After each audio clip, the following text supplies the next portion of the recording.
Come to order, please. Everyone, please take a seat. Dave, if you could get the door, that'd be great. All right, good evening, Senate. As I'm sure you're all aware by now, we have a pretty large agenda tonight. This is our first of 3 meetings focused on the Union Constitution amendments as designed by Nate James and the Constitution Committee. Before we get to that, we have a few other items. First, as the Faculty Senate is not attending, we'll be handling our vacancy appointments and hearing 2 presentations by our committees. So, first up, we're going to begin with our appointments. The Rensselaer Union 45th Student Senate approves the Grand Marshal's appointment of Joshua Rosenfeld to the position of parliamentarian, effective immediately. So moved by illegible scribble and seconded by Edward. Who moved the motion for Joshua? Okay, so moved by Tommy. So moved by Tommy and seconded by Edward. Would you like to say a few words? I'm honored to be appointed to this position, and I'll do my best to try and keep discussions as civil and quick as possible so that we can get through the business of the agenda every day, or week. Today, we're not meeting weekly. Okay, Tina will open a queue. Justin? A question with 2 follow-ups. First question is, what other clubs have you been officer positions of in the past year? You can respond. Okay. Currently, I'm treasurer of the Ski and Snowboard Club. In the past year, I was treasurer and temporarily president of RPI Sage Hillel, and due to some personal issues, I had to step down from that position. So the first follow-up is, how long were you in the position of Hillel president? Hillel president, about a week, I believe. I don't remember exactly what the email was sent based on the elections. And what experience have you had with Robert's Rules of Order that pertain to the Senate? Specific to the Senate or in general? That would be applicable to the Senate.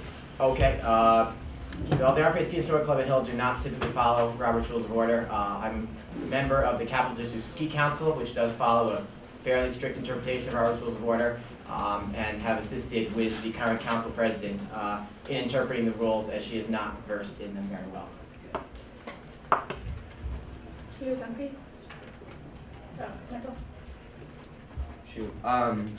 So right now, the Senate doesn't follow like to the letter the Robert's Rules of Order. So what is your like? I guess I'm wondering how you're gonna change the procedure as like how Tina does it, or how Morgan did it before that, or how's it gonna change? Do you think? So I can only speak to the meetings that I attended when I saw Tina or Morgan run it. Unless otherwise motioned by members, Senate Q is going to be a first in, first out system. There is, by the Senate bylaws at the moment, a limit on debate that can be moved. I believe you guys did that last week to remove that. People who are entering the queue for the first time on any individual motion will be given priority over those trying to speak again, as also mentioned by the bylaws. Other than that, I'm not planning any major changes based on what I saw. Mike? So you said you did several meetings already. How many was it? This semester total, Yeah. this semester, this will be my 3rd meeting in attendance. This Senate, I believe, is my 5th. James? What do you think about back and forth? I don't think there should be back and forth. I do think,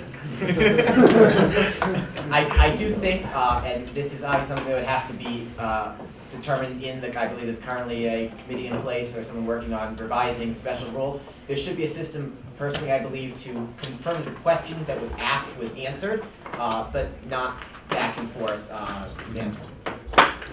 Shakama? Do you have any possible time conflicts before, during, or after this meeting? Before, yes. After, no. During, no. I have class until 7:00. And they go long. Yes, and I have no class on Friday, so that's not an issue. Justin? Sorry. Question and a follow-up. Why did you leave the other position that you only were in for a week? Personal? May I leave it at that? You don't have to answer personal reasons. All right, and the follow-up is why? What's preventing that from happening again? Nothing per se. I don't foresee a similar issue coming up. There's different levels of commitment between the two positions, different levels of responsibility as well. Thank you. Anyone else? Okay, seeing none. You sure you can't revise your position on back and forth, like, a little bit? Alright, we're gonna move on. No, bruh.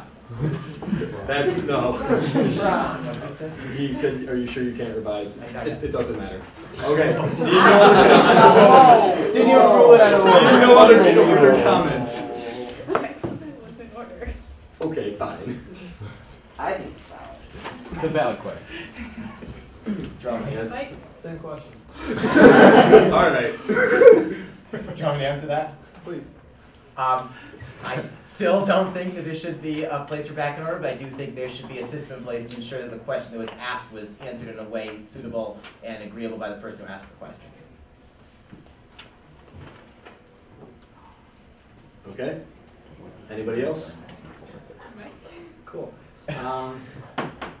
The U.S. Senate follows a rule where they can call closure when they want to limit debate. Is that something you want to do as well?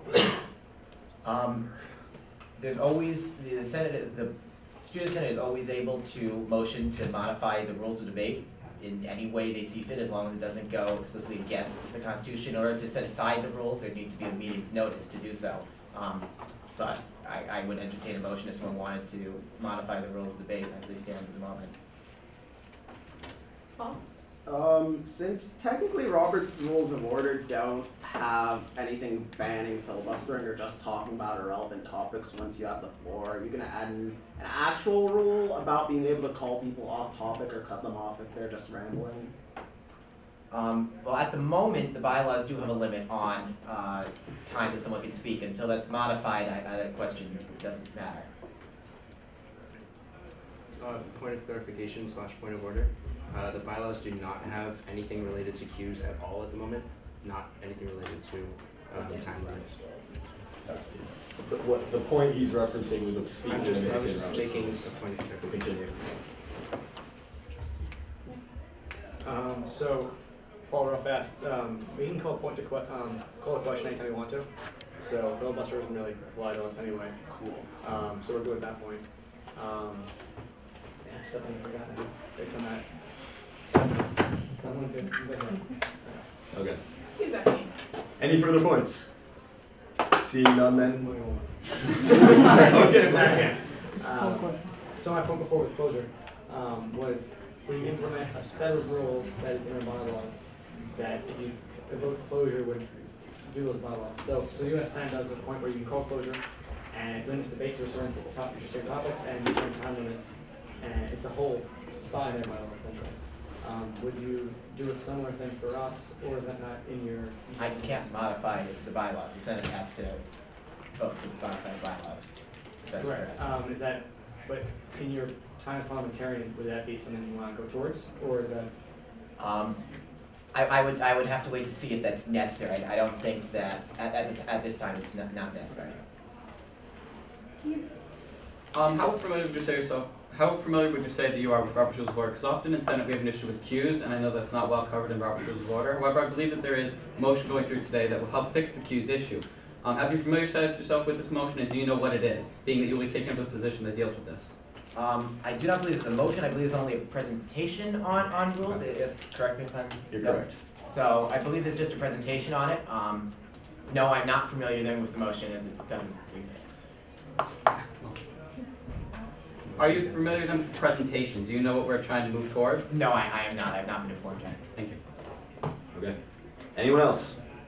I'm gonna put in one point of information, just I guess. So he's not a senator as parliamentarian, so like last week how I made a motion to change the rules, he cannot. So one of us would have to because we're senators.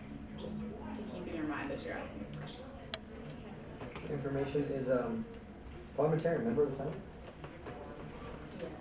Not as listed in the Constitution, if that's what you're asking about. Where is it listed? Just in the bylaws. So he would. He's still not listed as a member, he's just an officer. He would put motion in. Bylaws now it says chairs and officers can do it, right? You can do privilege motions. I can make privilege motions. Those are different. I can speak and debate, make privilege motions.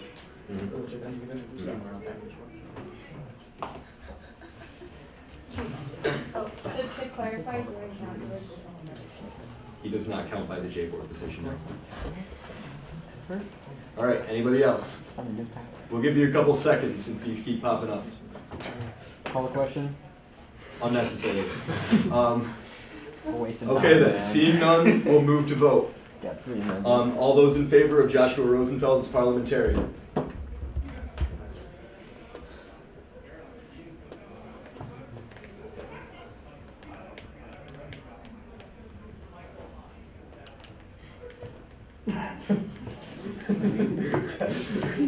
What?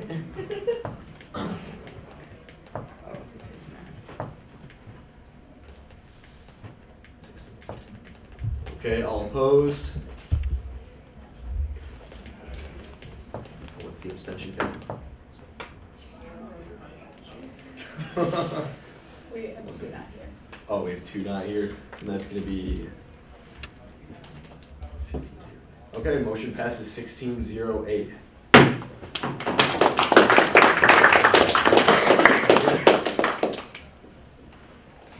We have 2 not here. No, not 28. 26 minus 2.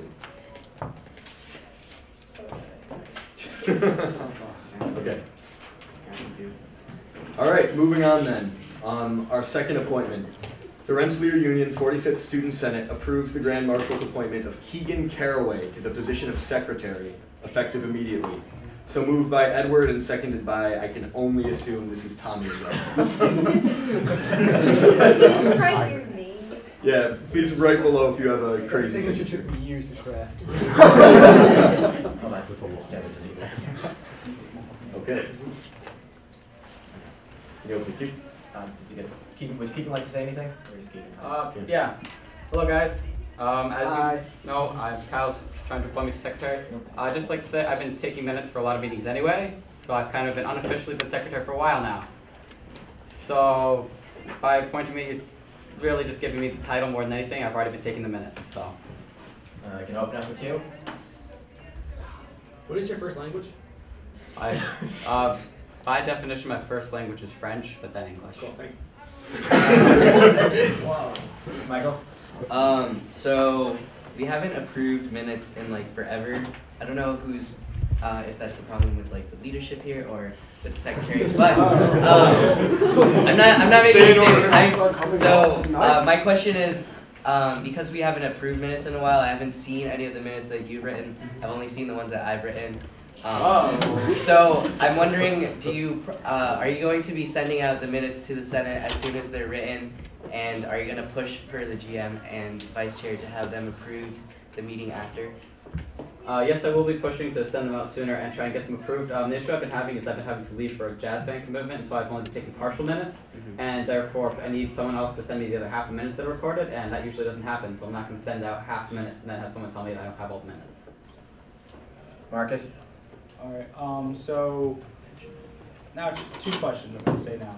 So first, when it comes to different cues and sub-cues, are you going to be sure that you accurately reflect where the discussion occurs, so that way people can, when they're reading the minutes, understand that what this person said applied to cue that was sub-discussion number 3 versus sub-discussion number 2? Yes, I use a system of bullets currently to tell where things happen in a queue. I currently have a system that I consider that works pretty well at marking which cues are which and when it's said what. Alright. Second, will you have somebody designated already to take your place should you have to leave in the middle of the meeting? That shouldn't happen anymore.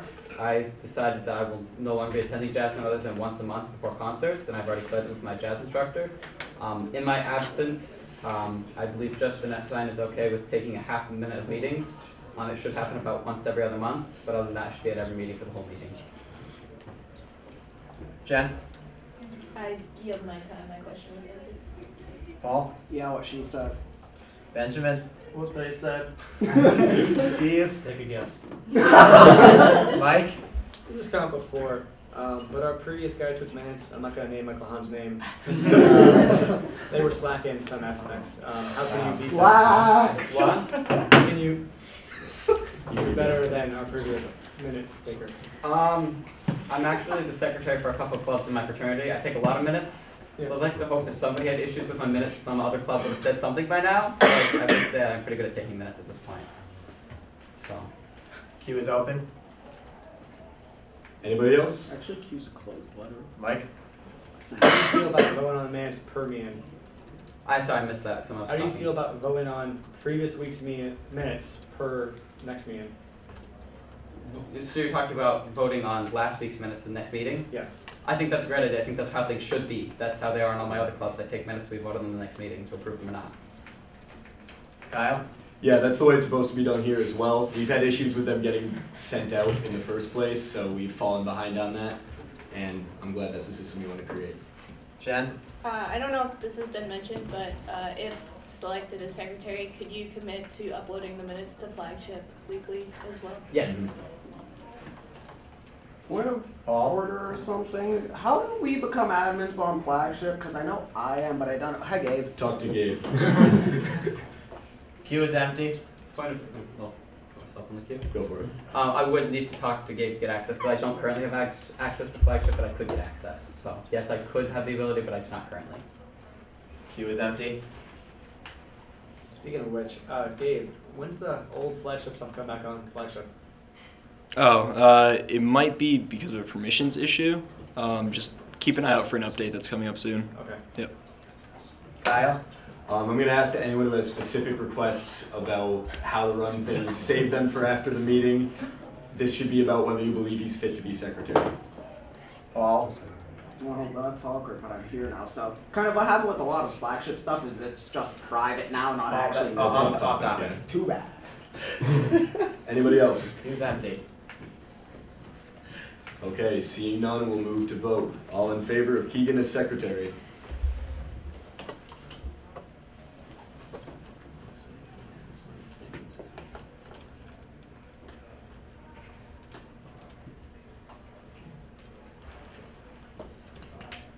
Okay, all opposed?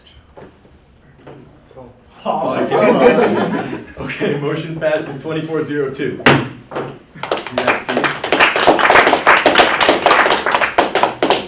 All right, with that out of the way, we're going to move on to our presentations. First up, we have Michael Hahn and Mike Kaola presenting FSC's Picnic Tables project, which is moving towards an e-board proposal shortly. Michael, you can start with the minutes. All right. Kyle, how did it pass 2402 if the last one passed 1608? 2204, thank you. No. No, that's even Or worse. 2202, I mean. Kyle, how I'm did so you bad pass with cows? numbers. Okay, continue. Thank you. All right. Not a dev. Hello, everyone. For those that don't know, my name is Michael. I think everyone here knows my name, hopefully. Who are you? I am the Facilities and Services Committee Chair in the Student Senate. I'm here to present to you guys about our picnic table project that is nearing completion, nearing funding completion. So I just wanted to talk a little bit about it before we send a proposal to eBoard. We're not going to vote on the proposal today, but I should have sent it out to you guys via email, so you guys should have at least looked at it, hopefully. But we'll talk about it, or talk about what's inside in here. So this is a current map of the locations that picnic tables are located on campus. This is Mike went and drove around with a guy in the I forget. He drove around with someone in a golf cart and they mapped out where all the locations are. So as you can see, like there's 2 near West Hall, bunch on campus, etc. You guys can look at that. Potential additions that we're looking at, the big ones are on the 86th field, near Biotech, on ECAV, between the VCC and MRC, and near Amos Eaton. There actually did used to be one like right here near Amos Eaton, but it's gone right now. So they must have moved it. So we finally have a solution, but we need some help. So the idea is that we buy 15 picnic tables.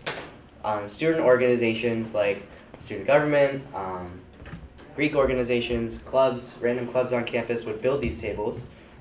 In return, they get a nice plaque on the table saying like, oh, this picnic table is brought to you by blank, Student Senate or Executive Board or J Board, etc.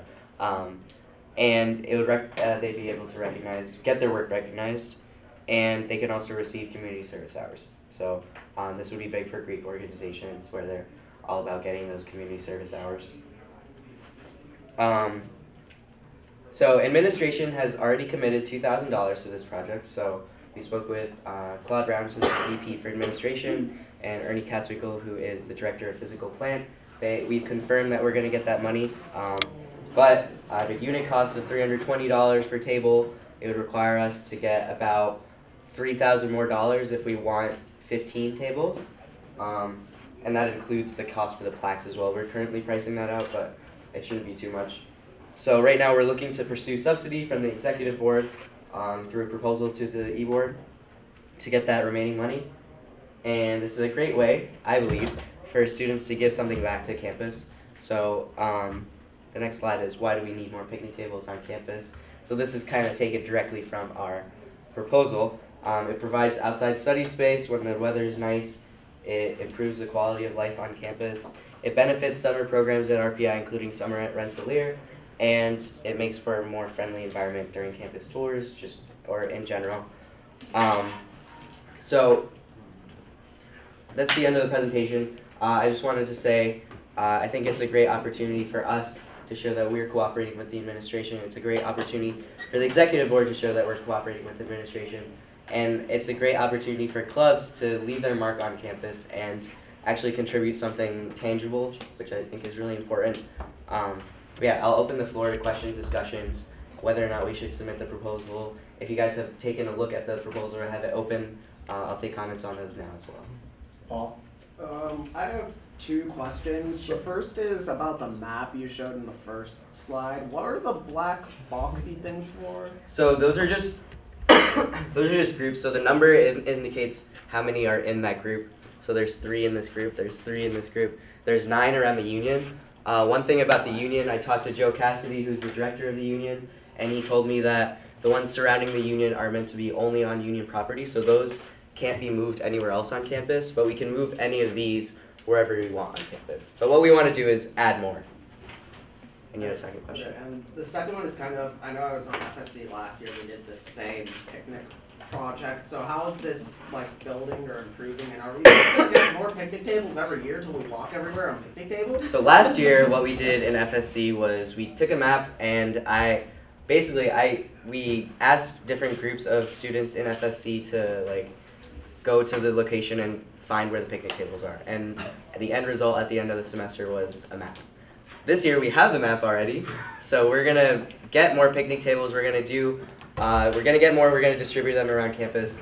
I think this would be something cool if we did it every year. If like 5 somehow got destroyed, we add more. Or I think finding something to build and like having students be able to give back to the campus community is something I think is really great. Yeah, does that kind of answer your question? Okay. James? Where did you find that price? Like, what was the research behind it? Good question. We asked administration for a quote. They gave us a quote. It's Long Lumber Supply Corps.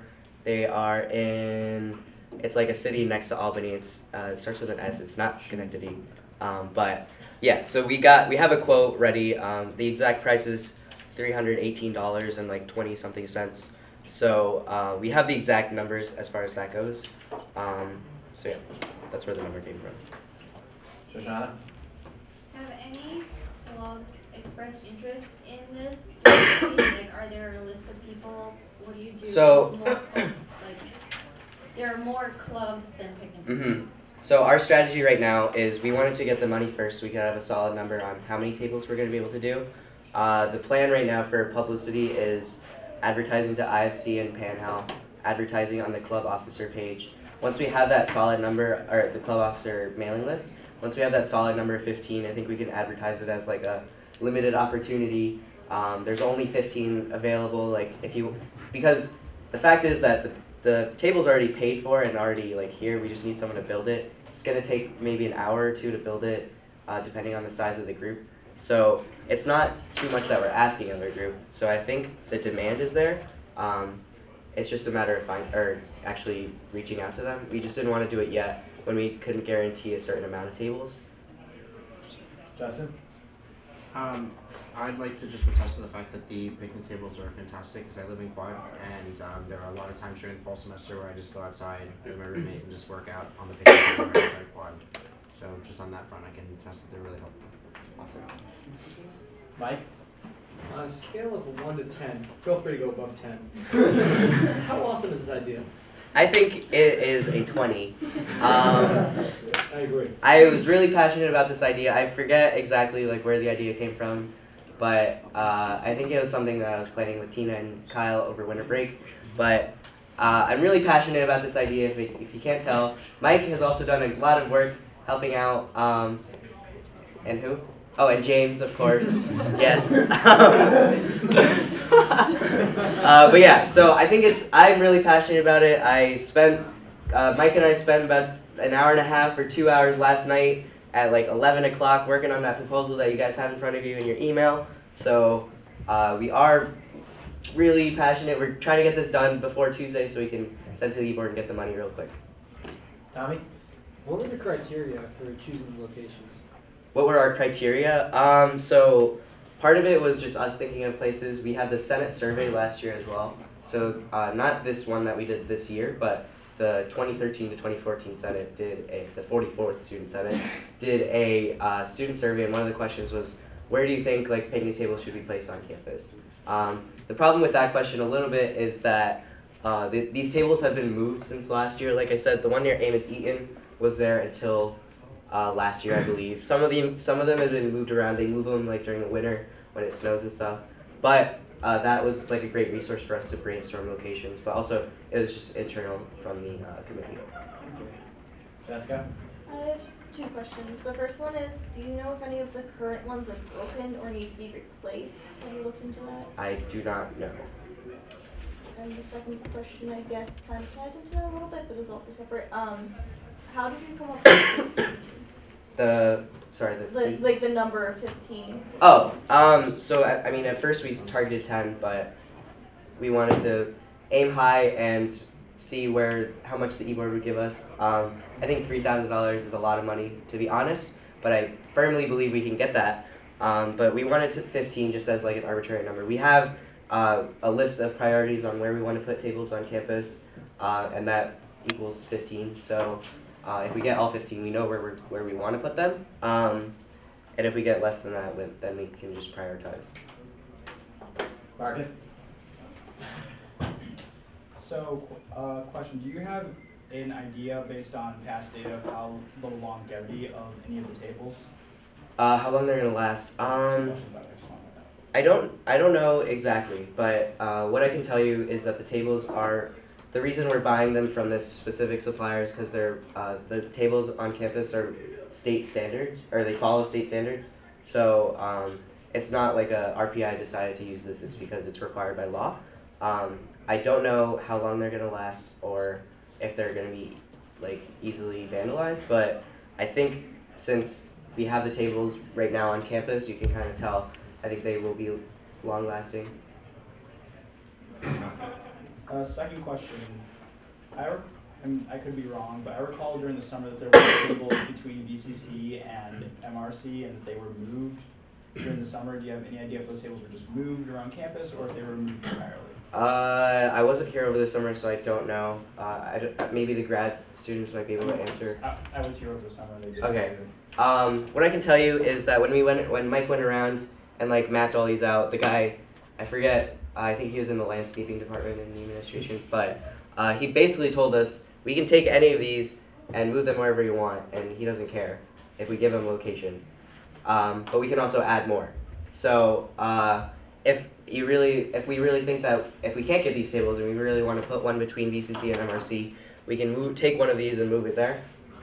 So that is an option. Jenna? Where's the money for plaques coming from? So the money for plaques, we don't have like an exact cost, or where's the? So right now it's like $4,700 or so for the tables, and we're hoping to get the $3,000 is going to hopefully cover that cost of the plaques also. We don't have like a specific number on how much the plaques cost. We have the company, we just have to call them and get a quote. because of like customization. I don't know if it's going to be more than that, but we can adjust the estimate if it ends up being we need like $3,400 or $3,000 like $400 or something. We can change that. Jen? Wait, we don't have the numbers. Jen? This might be kind of a silly question, but something you guys might want to look into. Is there any accountability with having tables put together by students versus RPI staff? I think it's a good question. So what Mr. Katzmigel told us was these tables come in 5 parts, and all it is really required is like bolting them together, fitting the pieces together, and like screwing them, bolting them, whatever. So it shouldn't be a difficult process. I think that goes down to how we're going to plan the event. So we're thinking either everyone build it in one location and then we disperse them. So like have a big event, like have senators there, have the groups there, have it like a social event kind of thing. Or we put the tables in their proper locations and then we go around and help the groups and supervise and have them build them on the spot. We don't know which one we're going to do yet because we don't have a number on tables yet. But when it comes to that, I think having supervision of senators, I'm sure we can get administration involved as far as supervision goes as well. So I'm not too concerned about like students getting injured or anything when they're building it. Steve? My question's already been asked. Mason? I know you were considering the plaques, but have you considered doing something like allowing clubs to customize the table so they could like paint it or something with a club logo? I think it's. So I think it's a great idea. One idea was painting it, or another was like branding the table using like a wood brander and like having a literal imprint on the table. Both of those would be really cool, but the problem is that say that a fraternity decides to put like brand Sigma Chi in the table. Just any fraternity decides to do that. It would be really easy to vandalize it. So someone could put sucks under that or like scratch out Sigma Chi, whatever. So I think vandalism is the main concern as far as painting goes as well. The plaques I feel are more of a permanent solution. Technically speaking, someone could like unscrew the plaque and steal it, but I think that's a lot harder to do than just writing something on the table itself. So that's like the solution we came up with. Mason? Benjamin? Oh wow, it's finally to me. My question goes all the way back to what Shoshana was talking about. In the event that there are more interested groups than there are tables, how would you decide which group gets to make a table? So in that case, my early thoughts would be, I would have the group explain to the committee why they think they deserve to have a table on campus that will somewhat permanently bear their name on campus. So it would be more of like a application. If it comes to that, I think it will be competitive for the spots. I personally don't know how much to expect the demand to be. I know like my fraternity probably would want to do one. I'm hoping the Senate would like to do one. That would be nice. Mahogany, bro. We're looking at like all the different like class councils, etc. So I think the demand has the like opportunity to be there, but I'm not sure. But if in the event that we have like too much demand, I think we could do like an application-based system and just have the committee decide. We could even bring it to the Senate, but I don't think that kind of discussion warrants like the whole Senate making it. But if that's like what we want, we can do that as well. Mike. Cool. So I'm gonna answer some questions that were asked. And, so I went on golf tour a while ago with the name Scott Litwin. The guy's name, Mike, come on. We traveled around and with all these tables that are on campus now. There's currently no broken tables, but they've been broken and vandalized in the past. They're now gone. There's no tables on campus that are currently like in half use, something like that. Tables on campus are broken either by vandalism or they're stolen. I have not heard of anything that's been weathered past use yet. No one's that old right now. But people have taken, I've heard in the past, the word frats has been thrown around. That means stolen tables, So, not us. Yeah, or pushed off the hill. So, Epic sledge! So in the past, there have been a lot of tables, and the spots we talked on that map. If you want to go to the map real fast. So a bunch of them, like next to AMC, there was one, between the BCC and the MRC, there was one as well. But in the last couple of years, they've been removed and placed in different locations based on whatever RPI wanted, essentially. So we've been losing tables every year, and I asked them why there are no replacements, and they said there's no budget for it. So by doing this situation, we'll get some money, put the tables back out there, and maybe put some community service in for clubs as well. The Senate will definitely do one, I guarantee that. Kyle will make one by himself as well, as will Tina. That's 3 down already. So we need 12 more tables. We're looking at frats, all student government, and a whole bunch of service clubs to start with at least. Yes, there's more clubs in Greek life than tables exist in, but not everyone's going to want to do it, and we'll make it a limited time offer essentially. As for the event and how you build them, we don't know yet based on, we haven't built a table ourselves yet. I feel like after we build a table in a group at FSC, then we'll figure out if it's better to do it per group or one big open event where everyone can share it, build a table at the same time. But we can't figure that out until we build a table ourselves. As for liability of tables, I believe it's just attaching wood and bolts. If you get hurt through that, I'm sorry. It should not be hard, based on what I've heard so far, but I can't confirm that still. The plaques for the tables, we haven't got the money yet, but tomorrow I'm going down to Awards by Walsh, which is a local award vendor that RPI uses exclusively, and I'm going to find out exactly how much the plaques are and how we can attach them to the tables. And I think that's all I got. So, all the tables are being made from white cedar, which is told to be more weather resistant than normal wood is, so we should be good on normal wear and tear. Victoria? My question was, who would be expected to provide tools to build it? That is an interesting question. So one idea is that if we have like the giant like crowd of people kind of thing where everyone brings it. I know like fraternities and sororities probably have, I don't know sororities, but you guys probably do because it's your own house. But those groups would definitely have it. The service organizations would probably have it. Groups like Habitat for Humanity. I think if you're going into like, oh, I want to build a table for the campus, I think it goes with the assumption that they know how to use the tools, and that would also go if they have the tools. But if we need the tools, we can also ask administration if we can borrow some. Edward? First of all, it's a great idea. Thank you. I love it. I think many people love it. So, since so many people love it, do we consider getting a fundraising or getting donation? That's an interesting idea. So originally we were only going to do the run with the 2000, and then we found out that the tables cost a lot of money. So what's his name? Oh, Joe Cassidy suggested that we get money through the union because it would like show students working with administration to like bring something onto campus. That is another great idea, like asking for donations. The only question is like who would you reach out to? We could ask alumni. We could ask just students to donate money.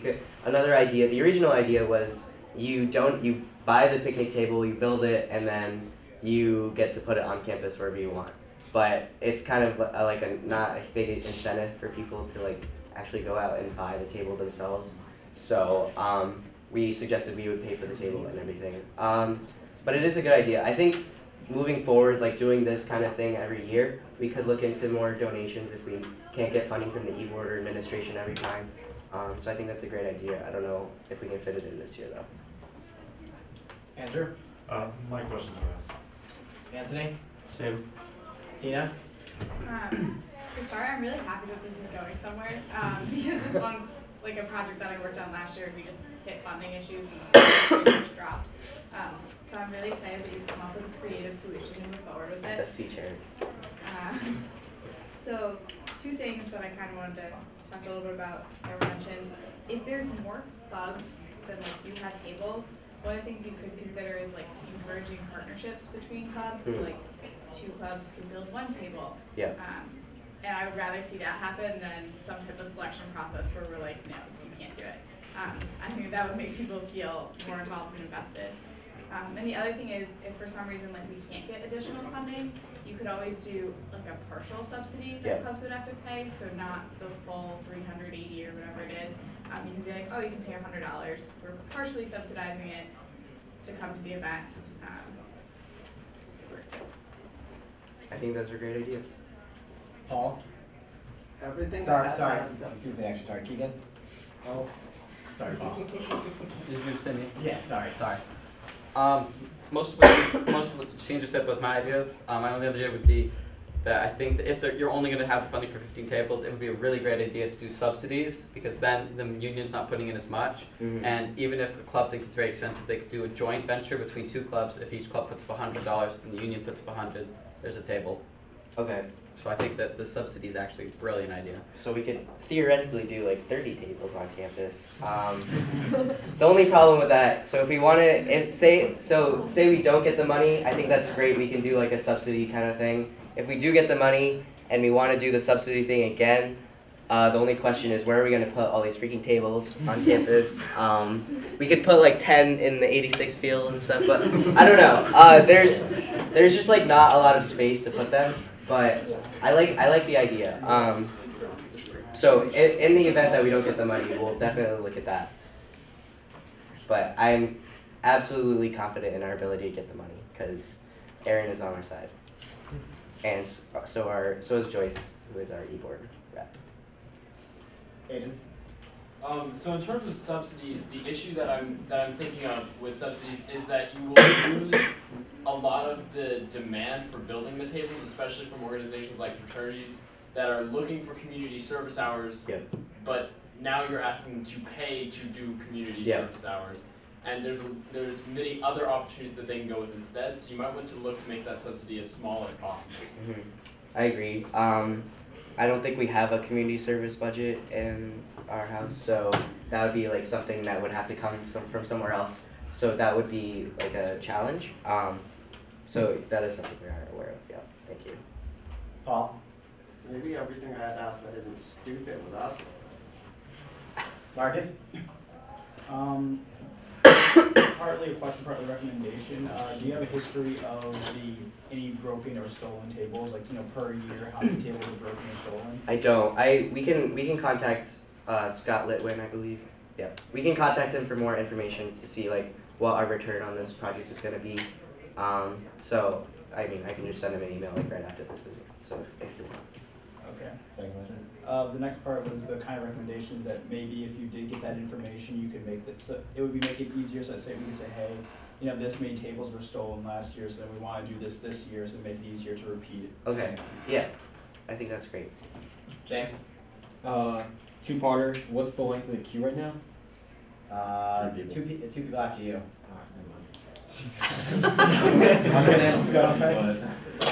The second question? That's okay, Tommy? No point. I have two questions. First, what type of like wood or material are the tables going to be made out of? White cedar. White cedar.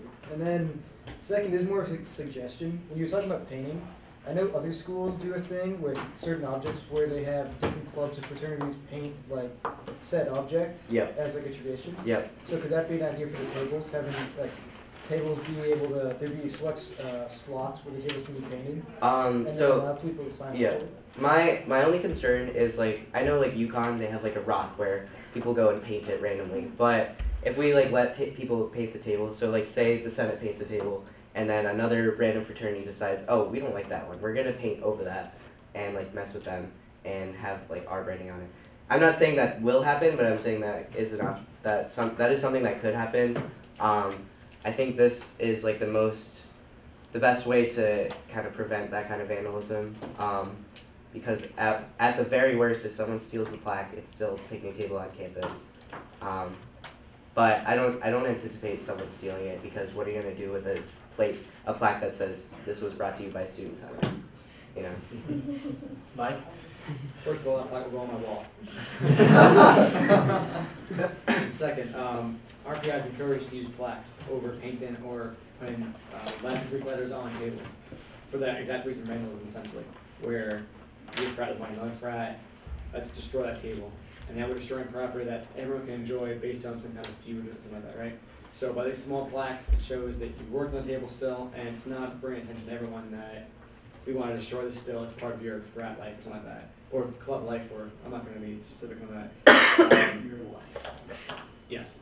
Hopefully these plaques can't be stolen. Hopefully they're bolted in some manner. we should look into that, how they are attached to it, right? Yes. So it's not gonna be, hopefully, easy theft. But the goal essentially is to have picnic tables on campus. And it doesn't matter if flash are stolen or if they're painted in a certain manner, it's just that everyone can sit down and enjoy the outside campus life because it's been so much money been put into it already, right? And then in the summertime and everything like that, you can sit outside and actually enjoy life and forget you're a student for a second. So, just to add to that, also we don't get to enjoy the outdoors as much during the school year, so taking advantage of the time, the limited time we do have is important because it's cold. Tina? The map that you have up there doesn't have ECAB on it at all. Are you considering tables like ECAB, or are you focusing on? Yes, we are. The ECAB, yeah, it's off the map, but I don't think there are any right now. But yeah, that we are considering it. I think we have the number 3 next to, or 2 or 3 next to ECAB, so we want to put 2 or 3. So yeah, I think the queue's empty, right? No. Oh, okay. Keegan? My question has been asked and answered. Jen? So regarding the theft of the picnic tables, I've seen in some parks and such that they actually take a chain and link it to literally a bucket full of concrete. Have you guys thought of anything like that? I think that would be probably not our job, but administration, if they feel like it's liable to be stolen. One option that we thought of, just like give you guys some more context, was we were thinking of doing like Adirondack chairs, which would be awesome. I think it would be so cool to have them on campus. And then I suggested it to Mr. Katzwinkle, and he was like, no, those would get stolen like immediately. Like it's so easy to bring them into your room and just like keep them there forever. Whereas picnic tables, you can't really do that because they're ginormous. So where are you gonna put them except like, say like a fraternity steals them and puts it at their house, which is not something we do, but it's something theoretically that could happen. But I think it's the risk factor for theft decreases a lot when it comes to picnic tables, just because they're so big, and you can't really hide it, especially if it says like something on it. Mike? So I talked to Scott Light when he told me that there were some tables that were stolen, but every year they recover some in dorms. People leave and they don't get tables with them because they're horrible to carry with them. But they are horrible to steal in the first place. But because we get some back every year as well, it shouldn't be a huge issue. There are some that are chained by West Hall. There's 2 but chained at West Hall, and they've been there for as long as I've been here at least, and for as long as Scott Litwin remembered as well.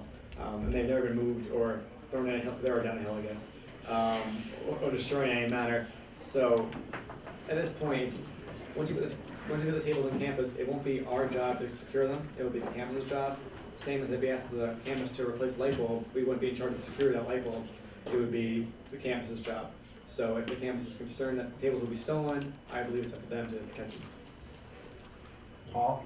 What's an Adirondack chair?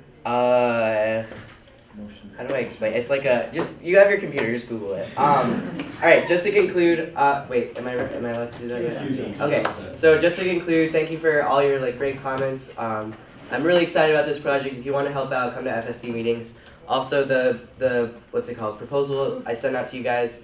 Please take a look at that and comment because it's going to be finalized on Tuesday, and we're going to present to the e-board on Tuesday. So that's what, 5 days from now. So. Yeah, yes. Linda's made the day before. Yeah, so well, Monday. Yes, I know. But Erin said as long as she knows, I can like let her know. You don't like, get special a little bit treatment. before. She told me Guys, last back and forth, please. Thank you. All right, yeah, that's it.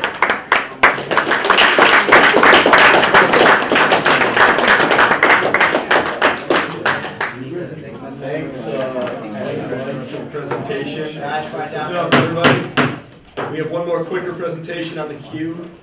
Justin's been hard at work on an amendment detailing special rules of order to establish for the Senate, essentially based on the rules we've been operating under. So Justin, you can take the floor whenever you're ready. Thank you, Nate, for the presentation stick thingy. Hi everyone, I'm Justin. If you don't know me, I'm very surprised. We've been operating with a queue system, which is kind of related to Robert's Rules of Order, but isn't actually defined in the way that we use them. There's queues in some form, but not really how we use them. So how we fix this is we write them into our bylaws, and then that will override Robert's Rules of Order. So this, along with a couple other changes that I'm going to discuss, is mainly the reason for this. I'm not actually bringing it for a vote this week, potentially next week. to get it through so that we can have it ready for when we do the second and third set of Constitution amendments. I'm looking for feedback from senators and the Grand Marshal, and let's get started. First off, Article 5, this is just a little one, not necessarily related to Robert's Rules of Order, but kind of. Right now, it says that a quorum is 2/3 of the voting membership. That's it. If you look at how the actual United States Senate is operated, they actually are run under the assumption that quorum is there, whether or not it's there or not. And then what happens is that, which allows the meeting to start and get started, and you can do your stuff. And then any member of the Senate could say, let's call for quorum and check to see if there's quorum or not. And if there's not, then the processes for if there's not quorum happen. But this decentralizes the whole idea of leaving to break quorum, or having to hold up the meeting, say 10, 15, 20 minutes because we're waiting for quorum. This would be a resolution for that. So how this presentation is going to work, there's about 8 or 9 different points. In order to keep the queue short and to the topic so I can get like really related feedback to this, I'm going to do after each topic, I'm going to ask to open a queue. So this is the first one. I'd like to open a queue and see what you guys think about assuming quorum. Before we begin, please put away your laptops and your phones so we can focus on the presentation. Point of order. Can we have them open if we're looking at the document? That should be fine, yeah. Or should we take notes? I'd say focus. Jen? You mentioned that any member of the Senate may suggest the absence of quorum. When quorum is counted, is that via a roll call or just via manual counting? Via manual counting done by the parliamentarian. That's how it's specified. That can be deferred to the presiding officer, the Grand Marshal. Michael? So you said this is like to prevent students from like leaving to like stop a vote, right? So what I'm curious is how does this actually how would this actually work? Because the way I see it is like, say a group of people want to stop the vote and we decide to leave. Why don't everyone but one person leave and then one person says, oh, do we have quorum? And it would be the same thing. Yeah. I'd like to yield my response to that to Mike Kaola because he's familiar on the topic. Great. I should discourage you not to stop anything. Okay. Gina? I guess my interpretation was that because it just states what a quorum is and it doesn't say that it's required in our bylaws, does adding these two A and B sections actually change our bylaws in any way? To be completely honest, no. It doesn't really change the operation. It's just more of a more guided method of approach. It's actually particular. I'm not 100% sure if it's defined purely in Robert's Rules of Order, but this way it just gives us a general guideline to follow.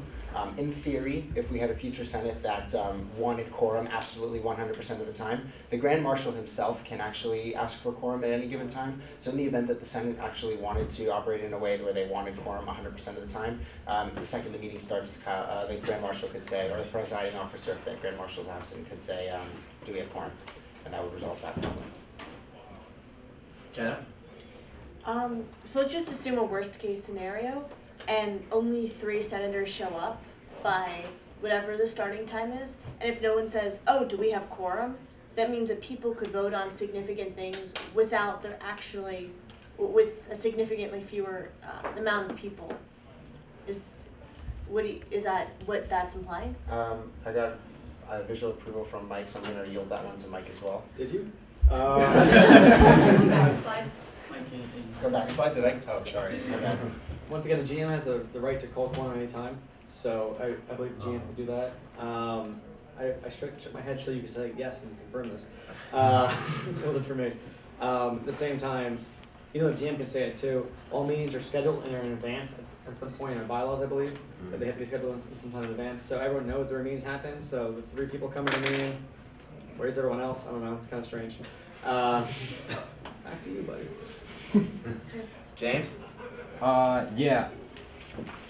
So I think breaking quorum is a useful tactic, and I think it's adding too much and too many rules to breaking quorum Also, every time that we have a break of quorum, we'll have to look up these rules and go, oh, did we actually break quorum? How can we notify that we've broken quorum? I think it's honestly going to take more time out of the Senate.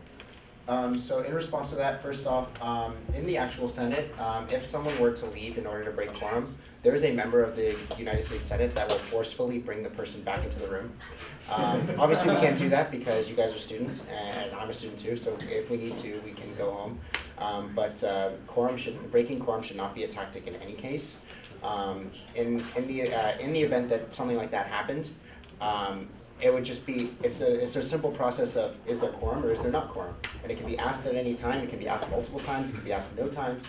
It's not necessarily something that needs to be looked up for reference as to whether or not there's quorum. It's a simple number, which is written actually on the back of the agenda usually.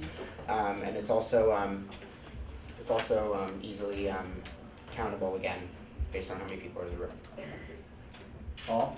Two things. One, the Senate Security Corps reserves all rights to do certain things that we may or may not choose to do.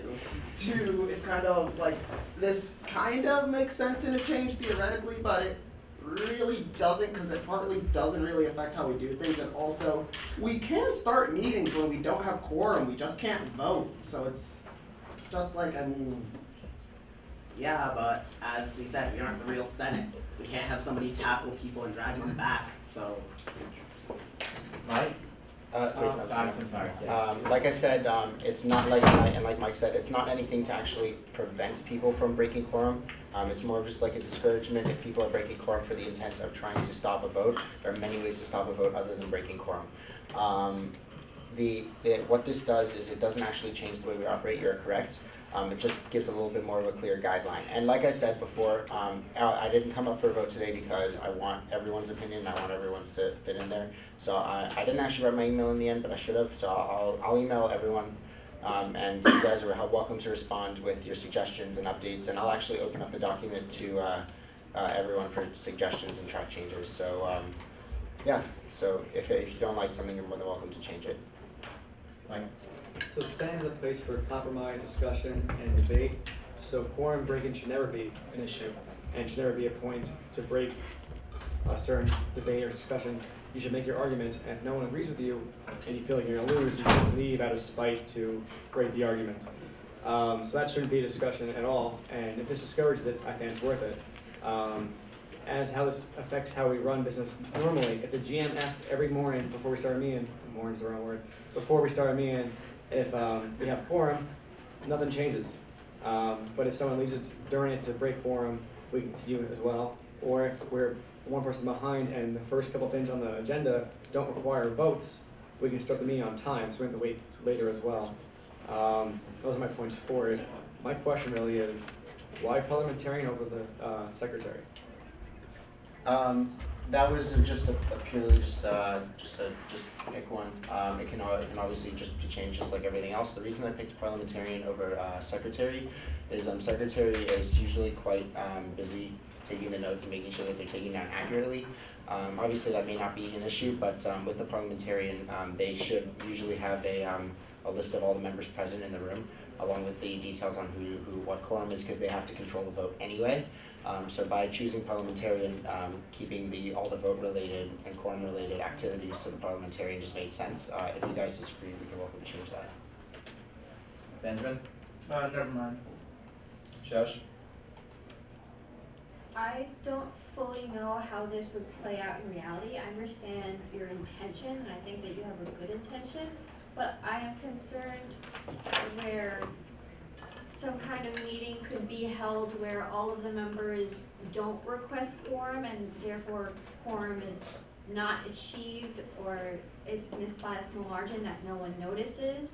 And then, I think someone mentioned this otherwise, but then we don't have legitimate actions. I think that one of the key strengths of the Senate is our diversity, and without quorum, we lose that.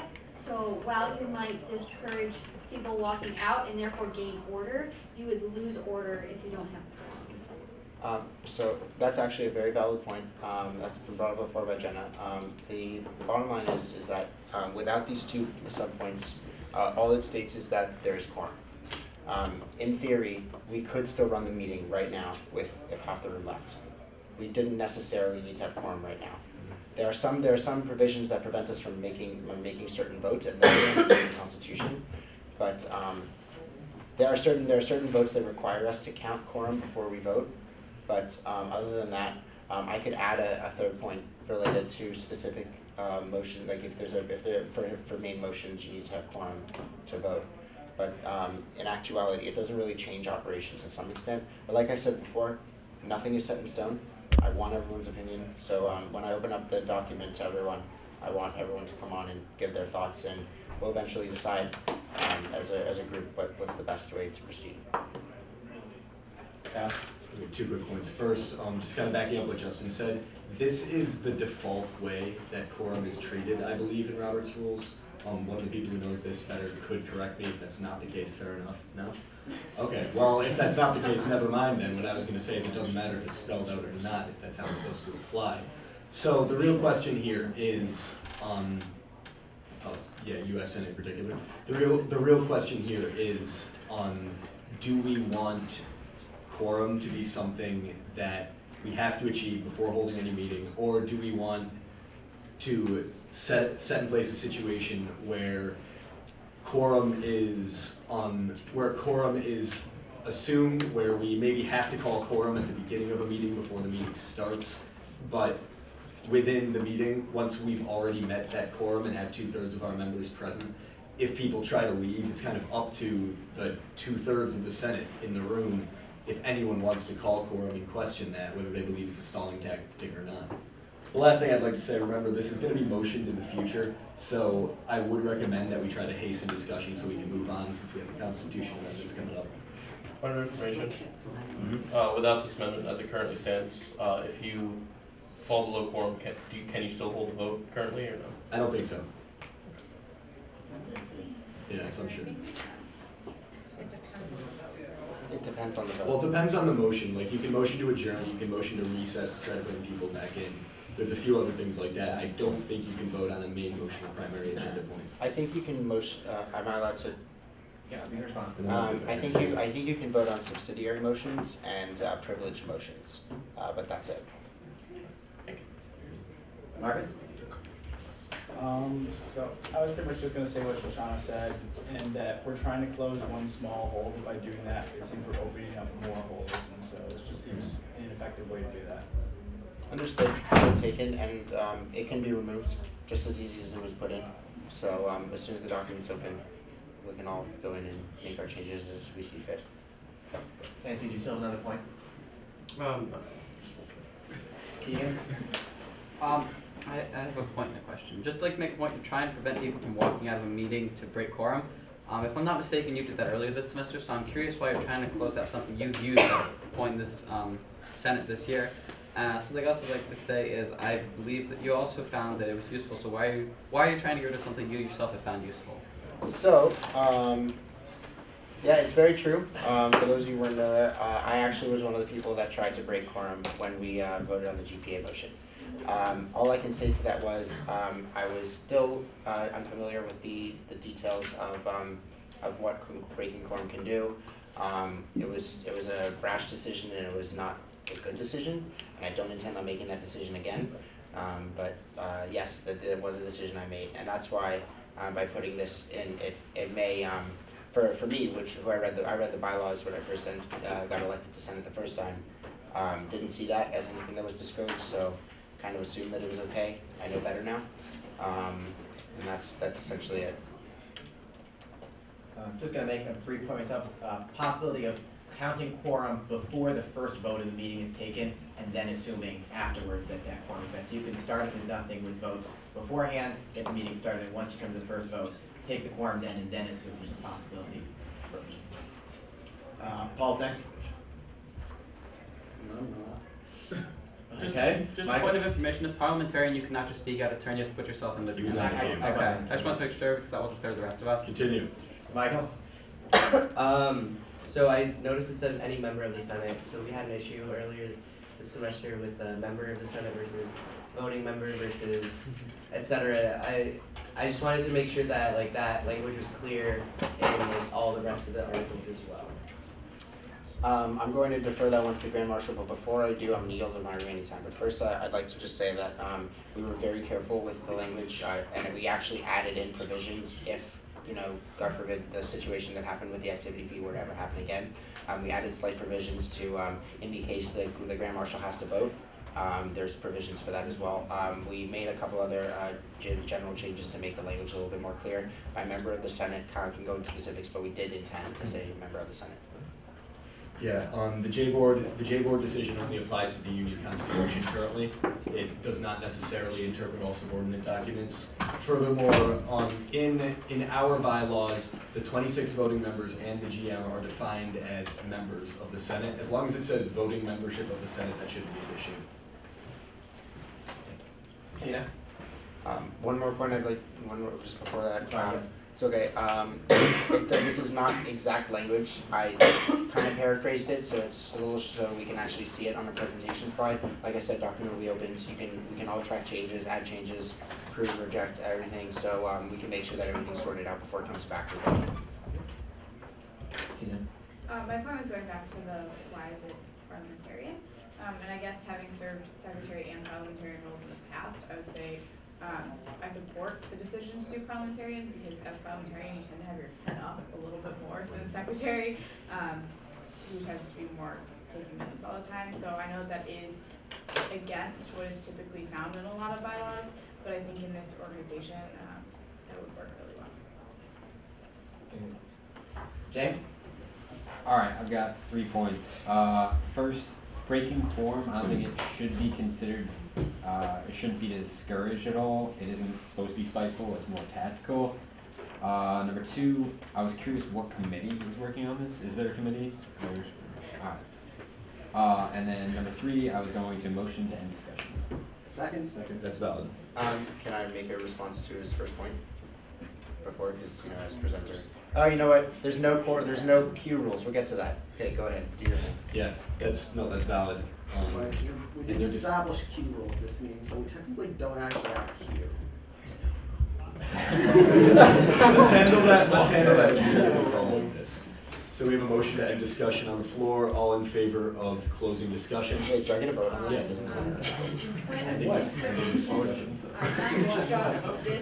That's what it closes the current queue. Yeah. Point of information, are we closing the queue on this slide or on the entire presentation? The slide. Slide. So all in favor, please hold them up. Okay, that clearly passes. We move on. Motion to establish a speaking queue. Okay. Paul? Second the motion. Seconded. What are the rules? Do you want to just do what we did last week? What Joshua wants them to be. Plus back and forth. So do you want to First in, first out. If you've spoken once before, you kind of get lower tieredness. Do you want to just say what they were last week? Sure. Okay. What they said. Okay, all in favor of setting the queue rules to what they were last week?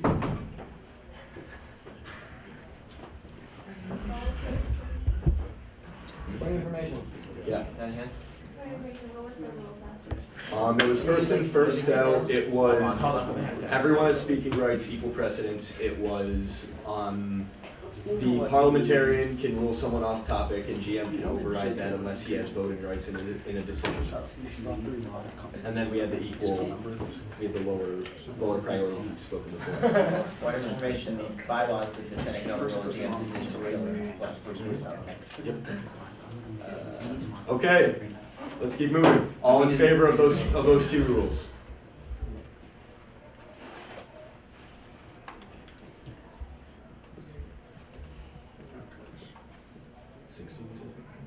All opposed?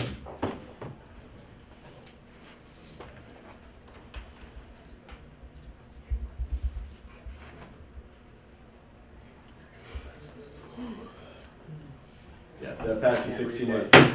Okay, so before I get on to the next slide, so we can move this faster, kind of just like if you have like a lot of questions that are just related to changes or that whatnot, you can email me. There's going to be an email thread literally like an hour after this meeting. So yeah, just to keep time.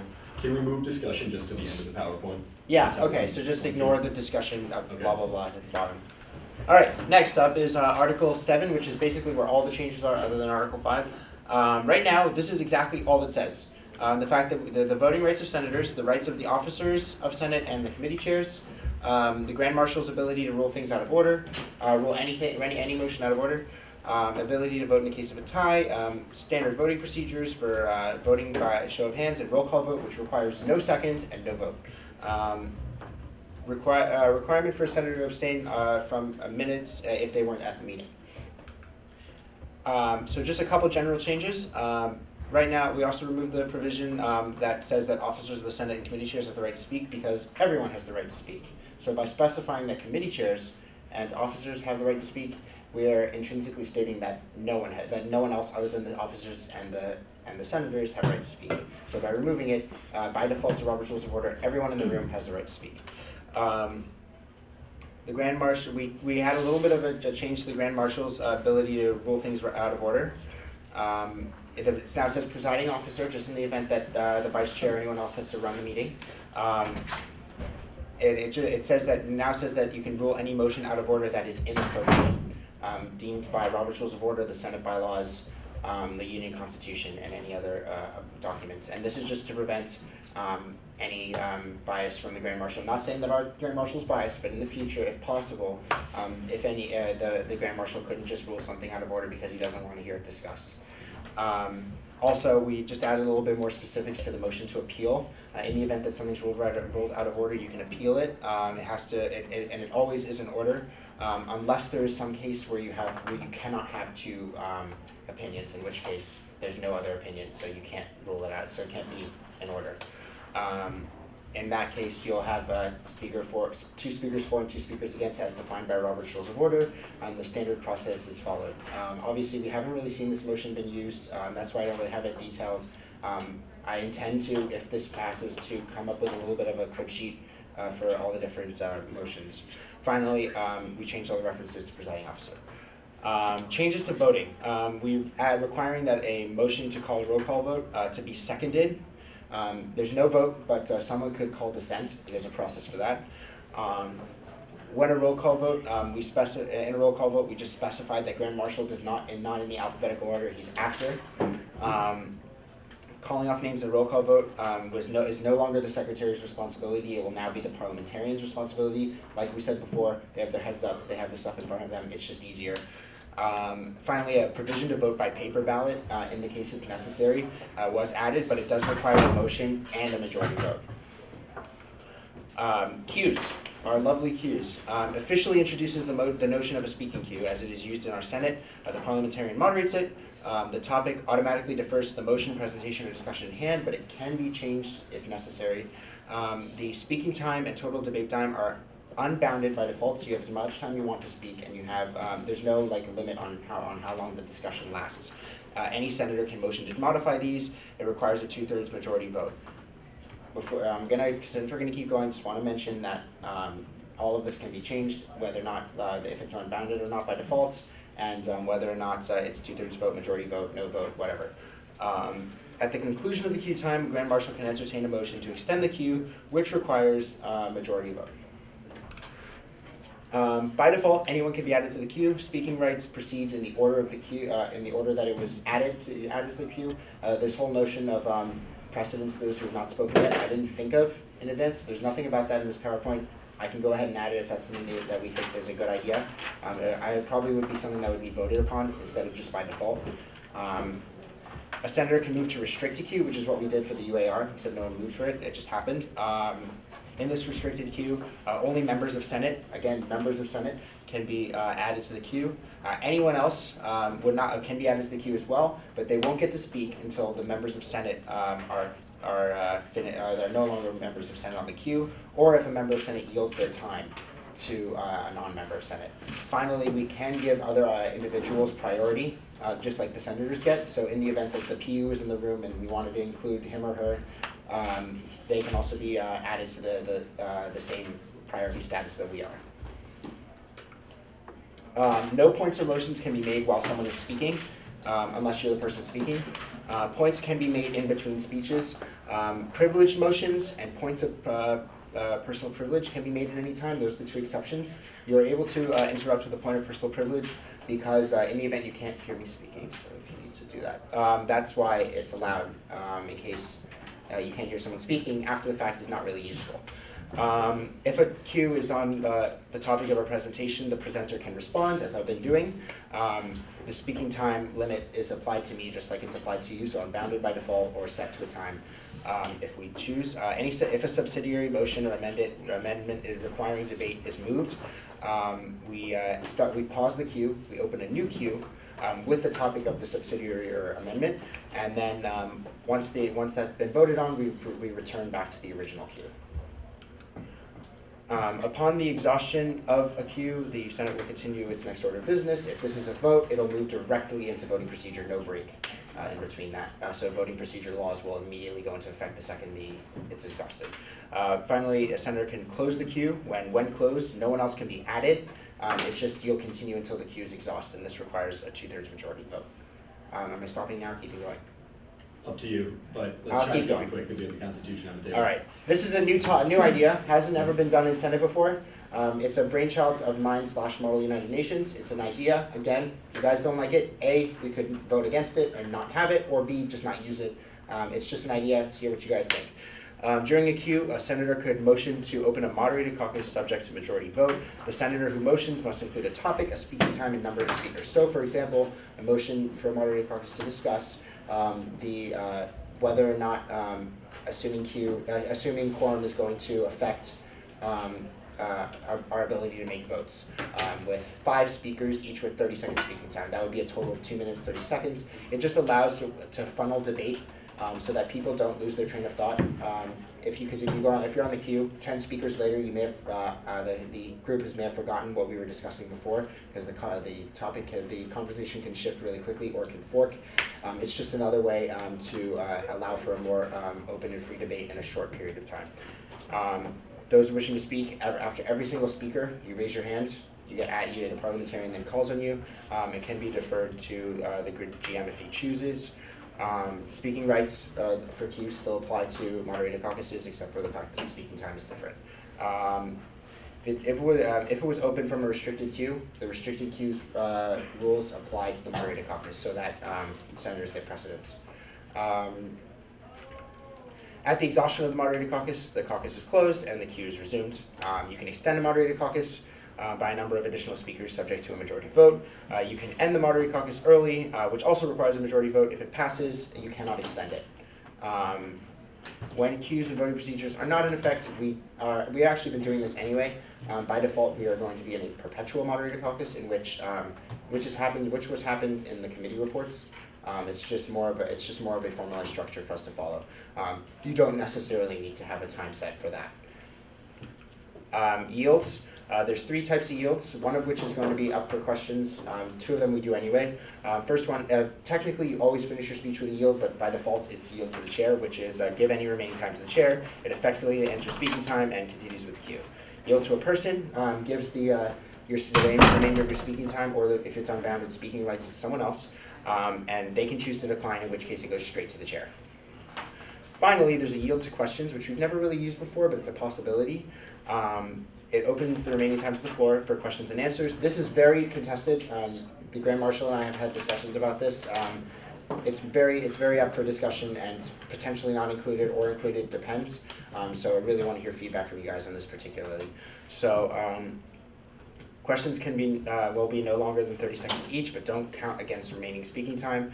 In a queue with bounded speaking time, answers may be as long as the time remains. In an unbounded speaking time, the time allotted to answers is unbounded, but you can only have 2 questions. If unspecified, the time is automatically goes to the chair, like I said before. So just for a quick example before we move on, let's say I gave a speech, I then say, and it's unbounded, if it's bounded, say there's 2 minutes remaining in my speaking time. I then say I yield to questions. Someone can ask a question, I answer for 30 seconds, I now have 1 minute and 30 seconds left. Someone else asks a question, I use 45 seconds, I'll have 45 seconds left until your time is exhausted. It's a novel idea, but it actually is used in other bodies other than ours. So again, idea can be discussed upon. It's just another way for a dynamic debate. Changes to voting procedure, I believe this is the last slide. Speaking out of turn is strictly prohibited. Nonverbal communication is also strictly prohibited during voting procedure. Senators are permitted to speak only when making a point or motion or when called upon to vote in a roll call vote.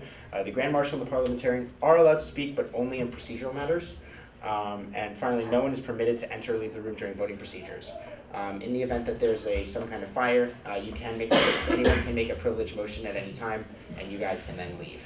But just don't vote that down. Just kidding. Finally, that's about it. So far we've had the following 5 people have provided contributions. I'm very open to having everyone give contributions, and I'd like to open the queue to discussions of all of the remaining time. I'd also like to motion to limit total debate time to 15 minutes, which requires a 2/3 majority vote. I'll do that in order, but someone has a second. Second. All right. All in favor of limiting total debate time on this presentation to 15 Point of minutes? information, 15 or 50? 15. 1-5. Okay. Is that kind of the last time? Can we make it 5? Yeah. Raise your hands high, please. Should there be a queue on this? Again, this could be closed. Someone could call the vote if we are finished earlier than that, just because everyone gets a chance to speak if they want to. Okay. All opposed? Passes 19-1.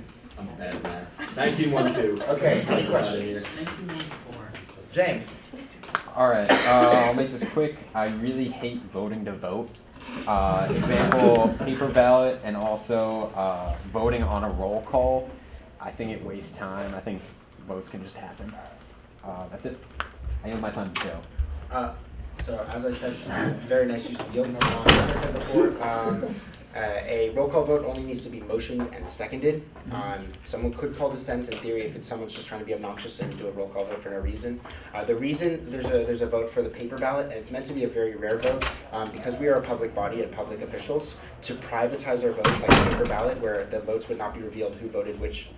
There has to be a good reason for it, and I think in that case a vote is warranted. Michael? So I have a couple questions. The first one, I think I missed it, but moderated caucus, you said we kind of have that in the Senate right now, but like in what way do we have that? And then I have a couple of questions after that. Okay, so can I respond to his first question since he denoted it as more questions? Okay, so with committee reports, Kyle can describe a little bit further, but we have a little more of an informal discussion period after all the presentation and legislation end. So Kyle can test that a little further. Yeah, so the way committee reports are always run, you are all probably familiar with this, is committee chair gives their report, people raise their hands, and either the chair or I just select who talks next. It's very informal. That's kind of what a moderated caucus would run like. Okay, so I guess these aren't questions, but I have points. I disagree with the yield to question idea. I think it creates more rules and kind of confuses people that already are familiar with the way. I'm not saying that just because we have it this way, it has to stay this way forever, but I think increasing the conversation, so, oh, is this a yield to question or is this a blah, blah, blah? I think it confuses, and the process we have now is efficient enough. Second, we have 3 amendments to the Constitution to go through, so I'm going to give the comments directly to you, but I would like to remind everyone that that's supposed to take the majority of the time, not other stuff. Today. So I have a response to that, but I'll email you about it because You're good with that? Please do. Tina. I think one of the overarching, I guess, loophole problems that I see is you have all these rules about yields, but yet you say that you don't want a time limit on people speaking, so technically you can indefinitely yield and then just keep yielding forever. So if you're going to go with all of these different types of yields, which I think is good, not necessarily the questions one, but like being able to yield to someone for the rest of your time, I would say that we would need to put a time limit on that. And then the other thing that I was just going to say is that one problem that we have is that people kind of like willy-nilly use the phrases like point of clarification, point of information, and typically they're used wrong. So it may be like a good idea to just state the ones like explicitly what you can use, and what they're actually called and when it's appropriate. So first off, please email me those suggestions and also go to the document when it's out. I'm going to respond to these publicly because I'd like to just state that by default, it's yielded to the chair. If no one says any yield, it's yielded to the chair, no discussion. With the issue of indefinite yields, if you are yielded time from someone else, you have no rights in yielding. You have the time to speak and then the time automatically go back to the chair. And that is defined in the document because Kyle brought that up as a suggestion. I just missed that to put that in the document. So, but that is a provision. Forgot the other point, so we'll talk about it over email. Benjamin. What? I don't have anything to say.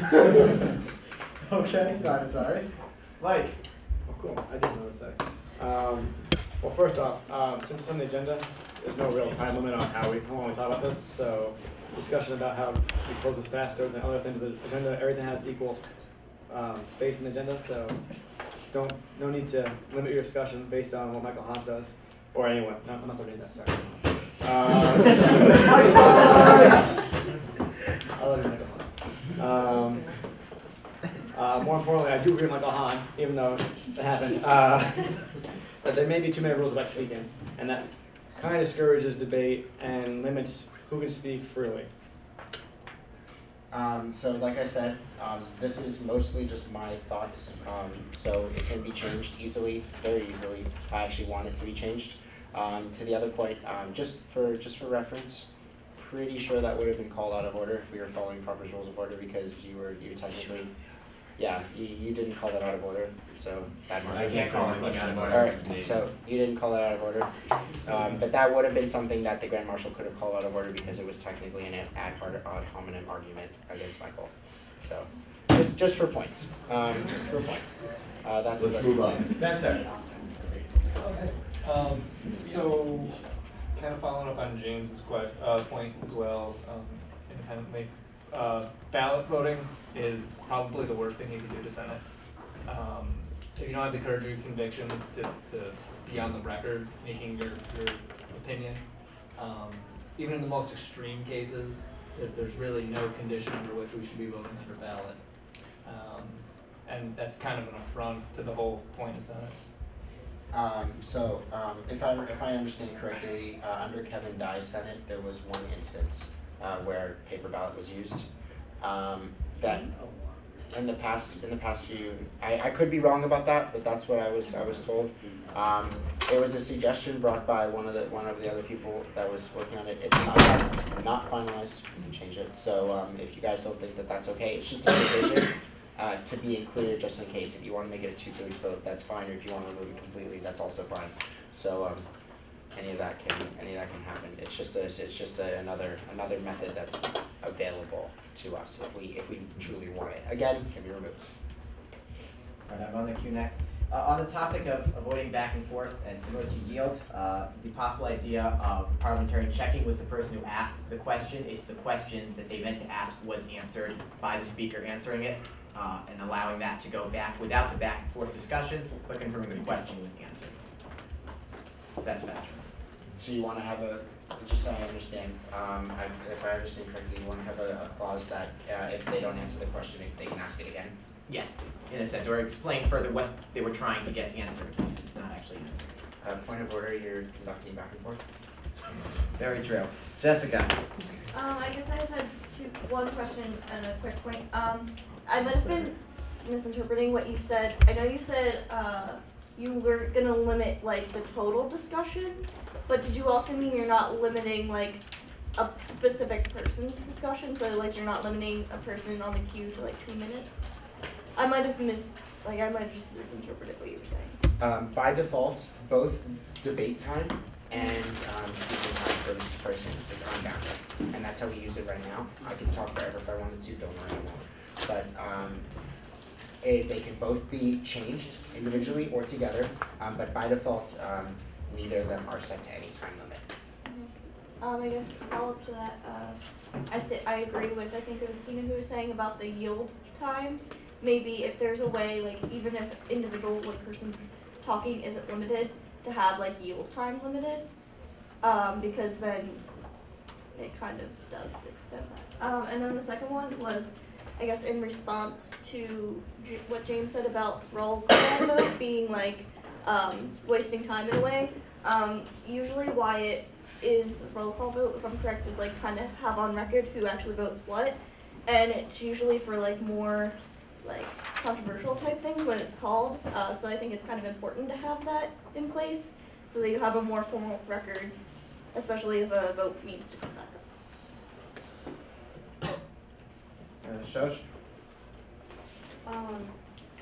This is my third year on the Senate, and what I've noticed is that Robert's Rules of Order aren't intuitive. You pick them up with practice, and even with a lot of practice, you still get them wrong. We're all human. But we also have lots of guests, and it's very discouraging to have these complicated rules when guests are here, and the Senate should encourage guests. So I believe that we should only be adding Robert's rules and clarifying things if there are specific problems with keeping order, because just adding more rules will discourage people from speaking if they're told you're speaking wrong. In particular, I'm noting moderated caucuses and yield to questions. And I kind of have a question. Could you have caucusception, where you could have a caucus within a caucus? Kyle? Just remember, we do operate by Robert's rules when it's not specified otherwise in the bylaws, so whatever provisions here are already in Robert's rules already exist for the Senate. So that's another question about like how much we would want to actually add to the bylaws, because if there's points that are already existing in Robert's rules and we're changing nothing, there really isn't much of a reason to spell it out. Some things, like the Q rules, I think are very important. Other things we may want to revisit. My last point is, yeah, as you said, there may have been one during Kevin Dye's term, but I'm not 100% on that, so I don't know. It's not something I would like to encourage in either case. It is something that exists under Robert's rules, so if we would want to explicitly forbid that, we would have to spell that out. So in response to that, I just wanted to say that the only proponent to actually including these details of Robert's rules, even if they're specified already in the bylaws, is partially to what Shosh said, that there's a lot of Robert's rules is huge. It's really hard to get all of it down. By keeping it in the bylaws, which is say a 2 or 3 or 4 page document, it's a little bit easier to reference the bylaws and see the specific rules that pertain to the Senate than having to open up the, I think it's like 3,000 page unabridged version of Robert's Rules of Order and locate it in that. So that's just the only reason why I would be for adding some of these guidelines that are already existing. We have 4 minutes remaining. Mason? I totally forgot my question.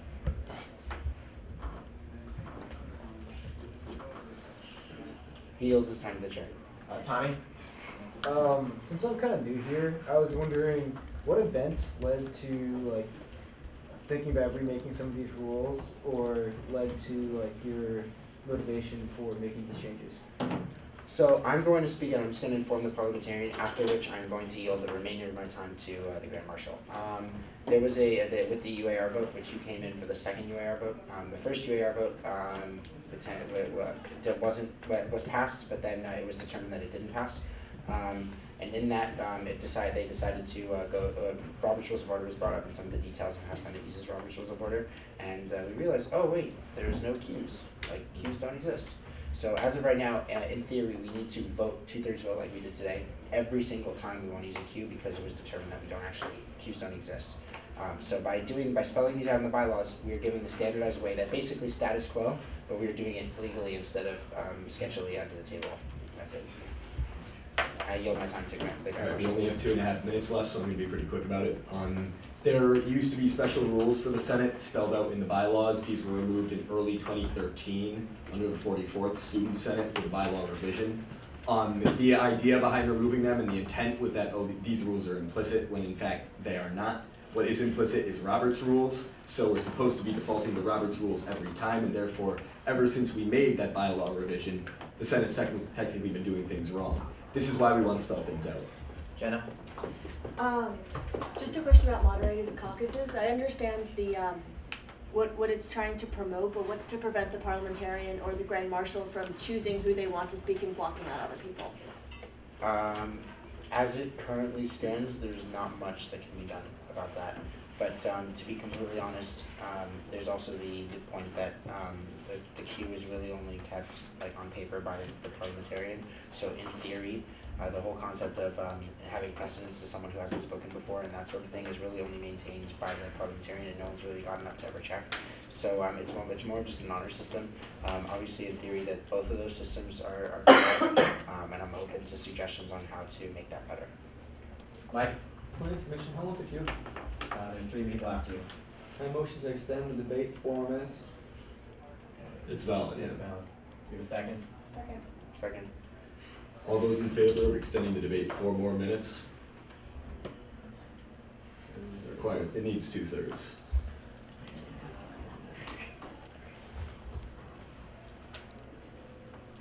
Okay, hands just went back up again.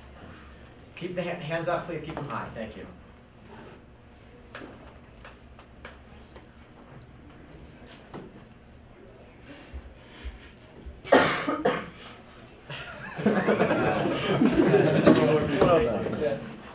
This, oh my god. Okay, Hold them up. We're wasting more time here. 15. All opposed?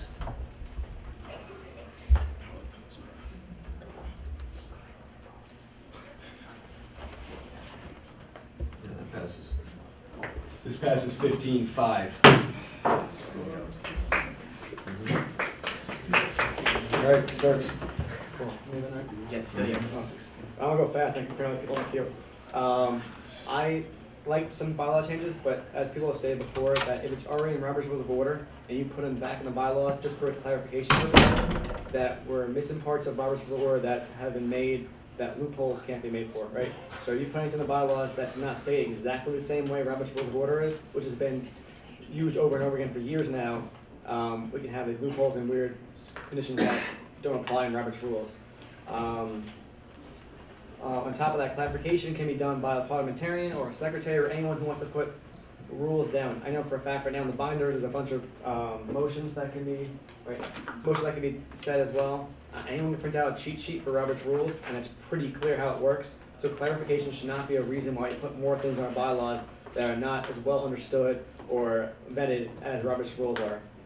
Especially like we're the point where the GM has a point to rule anything out of order if it's inappropriate. Inappropriate is a pretty vague word, though it is used in some senses. Robert's Rules is a pretty clear definition of it, so it's putting in here as well at all gives you a reason to debate it as a Grand Marshal or as a Senator as well. So I feel like the more things you put in here, the harder it is for us to do normal things if people want to fight against parliamentary procedure.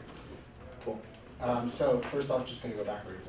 For the word says inappropriate, that's just the word I threw in this so that you can actually read it on the PowerPoint. It's actually more specific in the bylaws. It's maybe not as perfectly specific as it should be, but it is more specific in there. Furthermore, that is a good point on clarifications. Why clarifications should be included, and again, can be addressed and can be removed. I do intend either way to produce an updated cheat sheet for stuff that's particularly pertinent to Senate, particularly the stuff that we've added. And I'm sure I'm going to work with the parliamentarian and the Grand Marshal on that as well. So we have 3 minutes remaining. Tina? The first thing I want to do is clarify an incorrect statement that was made previous related to explicitly stating that paper would not be allowed. Currently, our bylaws state that a vote shall be by show of hands unless the Grand Marshal or any officer, senator, or committee chair requests a roll call, meaning that our bylaws only allow for show of hands or roll call. Paper is not allowed currently. Going off of that, I would also state, echoing what's been said, that I'd be opposed to paper because what we do as Senate are public votes, that really being able to say what your vote is, I think is an essential part of what we're doing. Okay, James, 1 minute 20. Alright, so I just want to clarify my point from earlier. I believe currently roll call is just any senator, one person, and I believe you're trying to change it so that roll call could be one senator and then another senator seconding it, and then possibly dissent. And then once it goes to dissent, there will be talking and voting on that dissent, correct? okay, so actually, as of right now, it's just a motion and then dissents. We just never use dissents. So we're just adding in a second so that we don't have someone potentially troll the committee by trying to do a roll call vote every single time. So instead of it being motion then dissent, it's motion second dissent. Michael? I think as far as the secret ballot goes, I agree that almost all of them should be like public. I think there might be like some instances where it might be advantageous to do a secret ballot.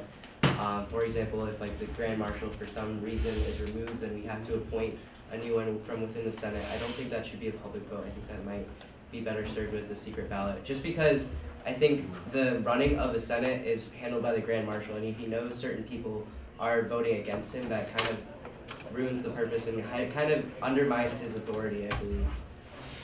That's just the one. I think in that case, I think it should be explicitly stated. But otherwise, no secret ballot, in my opinion. So that point was made frequently, so I will potentially take it out with everyone else's opinions. Mason, I'm sorry, we have 40 seconds left in this calculation. Awesome. Okay, so and not just for secret ballot by paper, but I think that possibly if we remove the exclusion for that, we could maybe add something that mentions the possibility of electronic ballot, just because it seems like we have a lot of issues with counting. If it Now, those are personal problems. They are, but they're personal problems that seem to plague all the people that count. So if we had something like a button that WebTech set up or something that we'd all press and like we'd have green lights or whatever, it could make things infinitely simpler. And we wouldn't spend 5 minutes at the end of every vote counting to make sure that we all voted. James? That's time. I'm pretty bad at counting, but I'm pretty sure that's time. Okay, thank you, Justin, for the presentation.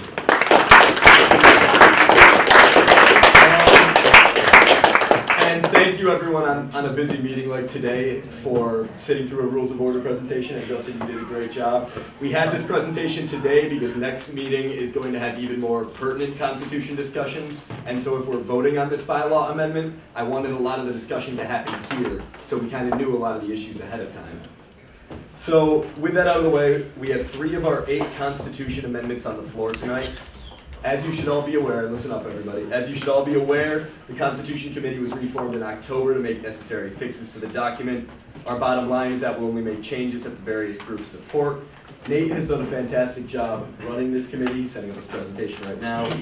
And on each amendment, if passed on our floor, will go on the ballot for a student body vote during GM Week 2015. Are any checks done to ensure constitutionality and Yes. then it may go on the ballot? Yes, and you're both on the Constitution Committee and have been involved in writing the specific language. But yes, it does still go through R&E. But before we begin, Nate's going to give a quick overview of the changes. Then when we go into each amendment, the amendments themselves will be on the screen so that if people want to change specific language, we can scroll through it and literally edit on the spot. Make sense? Okay, I'm back. I was here a couple weeks ago. I'm just going to go through amendments 1, 2, and 3 really quickly. So, Amendment 1 is general fixes and disambiguation. So, this is small print. We can look at exact wording in a second on the document. It just basically changes numbers and the way sections are laid out without changing any words is one of the fixes. So, if you had A and we delete C, then this would allow us to make D, C. Consistent language referring to voting rights of union officers. So this means that they're all non-voting members, except in the case of a tie when they may cast 1 vote. 2/3 of its membership, in accordance with the J Board ruling, is now changed to total voting membership. Independent council chose to dissolve itself, so all references to the independent council have been removed from the Union Constitution. This includes that the independent senators are now elected by a public vote by the entirety of the independent constituency instead of being appointed by the independent council. Election ambiguity. Spring elections are now referred to as general elections. Let's see, what else is on here? Oh, all election results. The conclusion of elections are based on the results of elections being released publicly, and this has to happen by the end of the semester in which the elections were held. Terms are explicitly defined. Greek status is defined. Runoffs can be held if no victor can be declared instead of explicitly stating it has to be a tie. Secession procedures may be activated whenever the position is vacant rather than on just removal or resignation because there's other possibilities. And further amendments will want to be, and then amendments will be tacked on to the end of the Constitution from now on, so that you can see the track changes basically of the Constitution from this point forward. 2. Okay, 2. Union officers. The chairperson of the Judicial Board was now listed as a union officer. Treasurer and director of the union are no longer listed in the officers sections. They're separate articles. Undergraduate council president now only votes in case of a tie, so this is explicit voting rights for them when they can vote. Term limit change for president of the union and grand marshal. So before, they can no longer serve for more than 2 terms, basically. It used to be consecutive, now it's for a total of 2 terms. So they can never serve for a total of more than 2 terms. So if you serve the end of a half, you can get elected once again, but you can't get elected like a second time if you served a half. If that makes sense. If you were president of the union once, you can be president of the union. You can be president of the union a second time or grand marshal, but those are only never for a total of more than 2 terms. And then secession clause for chairperson of the Judicial Board was added. So this is if the chairperson is removed or resigned, not in normal circumstances. And 3, executive board. Executive board members are now referred to as members of the executive board rather than president of the union's cabinet. Right now, they have to have an explicit 15 members, but we allowed them to have still a minimum of 15, but they can up to 20 at the discretion of the president of the union. These discretionary positions are 3 ICA or club representatives and 2 member at large. All PU appointed positions must still be appointed within 3 weeks of elections, what we currently have. So like the 15 voting members must still be appointed by the end of the president of the union's election 3 weeks after their election. So these are the 3. All right. So we're going to go through these one at a time. I'm going to read the motion for Amendment 1. We'll be opening a discussion queue, and Nate's going to be bringing it up on the screen so we can go through it to manually look at wording. The Rensselaer Union 45th Student Senate. The Rensselaer Union 45th Student Senate approves the attached Union Constitution Amendment on general revisions and disambiguation to be placed on the ballot during GM Week 2015. So moved by the Union Constitution Committee. Okay, are we still voting? You ready? Okay, we're gonna open up a queue. Keegan? I'd like to make a motion to limit the discussion for each amendment to 20 minutes per amendment. Second.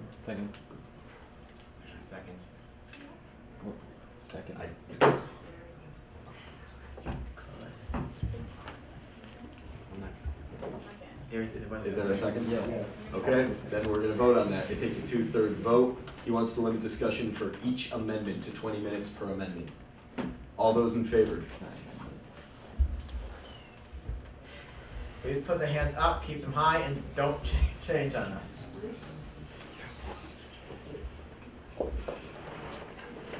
All opposed? All right, motion fails. Keegan, do you have any further points? Nope. Okay. Jenna? I'm just curious what the difference is between victor and a tie. I guess there's other reasons you could declare a election. If a tie implies that you have exactly 500 and 500. So you could have other reasons why you might not be able to declare victor. You need to have 40% vote for the Grand Marshal, for instance. So it's not a tie, but he didn't have 40%. So there's different cases such as that. Or maybe, yeah, that's a good example of it. Josh? Tuesday, the executive board met and discussed some of the points with concerns to the executive board, so I'm sorry, but I'm gonna have to make an amendment. The amendment is, it's related to this. Yeah. So it relates to Article 7, elections, Section 10, specifically parts A, C, and D currently. I moved to change where it says following of the conclusion of general elections, change where it says those parts to following the conclusion of the general election for their respective positions. The reason that this motion is coming up is because there have been certain cases where a spring general election like GM Week might not have the full slew of positions because of some kind of problem with the election. So one position could be under election, and so that would be a special general election. Is this for 10A? It's for 10A, C, and D because they all have the phrase following the conclusion of general elections. So Shoshana has motioned to amend 10A, 10C, and 10D to all say following the conclusion of general elections for their respective positions when referring to the appointments and installation. Point of order, this is section 10 under which article? 7. That'd be a point of information. Okay, Michael seconds. Second. That's untrue.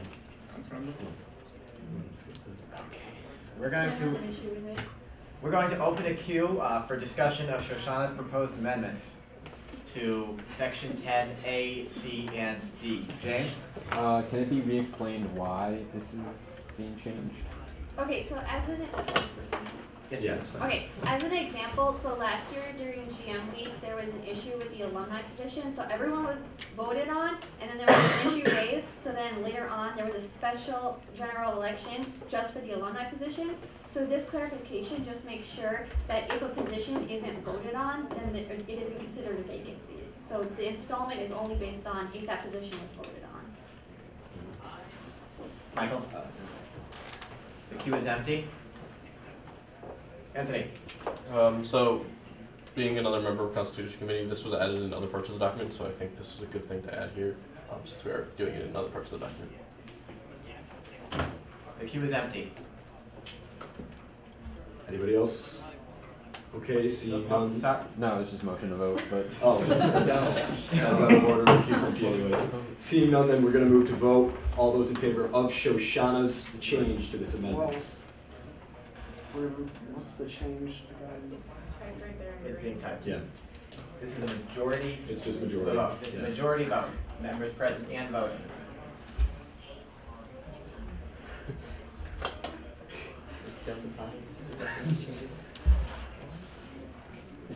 Okay, this passes 20, well, it passes pretty clearly.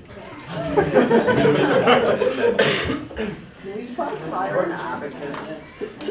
Okay, let me get off topic. We're going to revert to the initial queue now, discussing the motion to amend general revisions and disambiguations with the approved amendment. Spencer.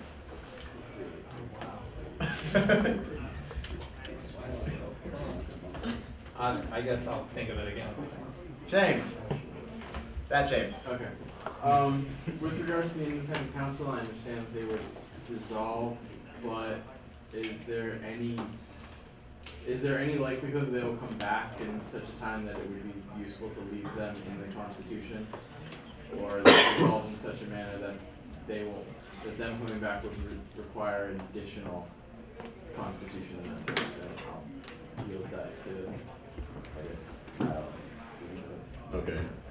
I mean, to my knowledge, there's a very, very low chance that they're going to come back, and this is because they were defunct for around 15 years at the time of their dissolution. So, as it stands right now, them being in the document leaves several holes, such as independent council senators that are only appointed by some floating legislation passed last year. That's my 2 cents. The queue is empty. Any other comments on the whole amendment? Okay, seeing none then, I guess we'll move to vote. Again, constitutional amendment requires a 2/3 vote. If it passes, it's passed to R&E. R&E reviews, and if it's constitutional, it's put on the ballot during GM meetings. So, all those in favor of Amendment 1, general changes and disambiguation, as displayed?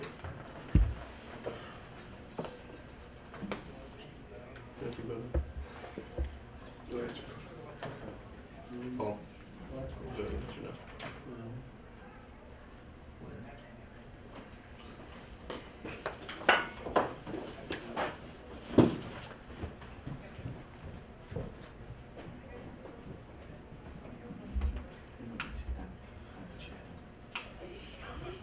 She's not she's a parliamentarian. Yeah, I got 21. All opposed? Okay, motion passes 21-0-1. Sorry, 21-0. Yeah. Oh, okay. It was right there.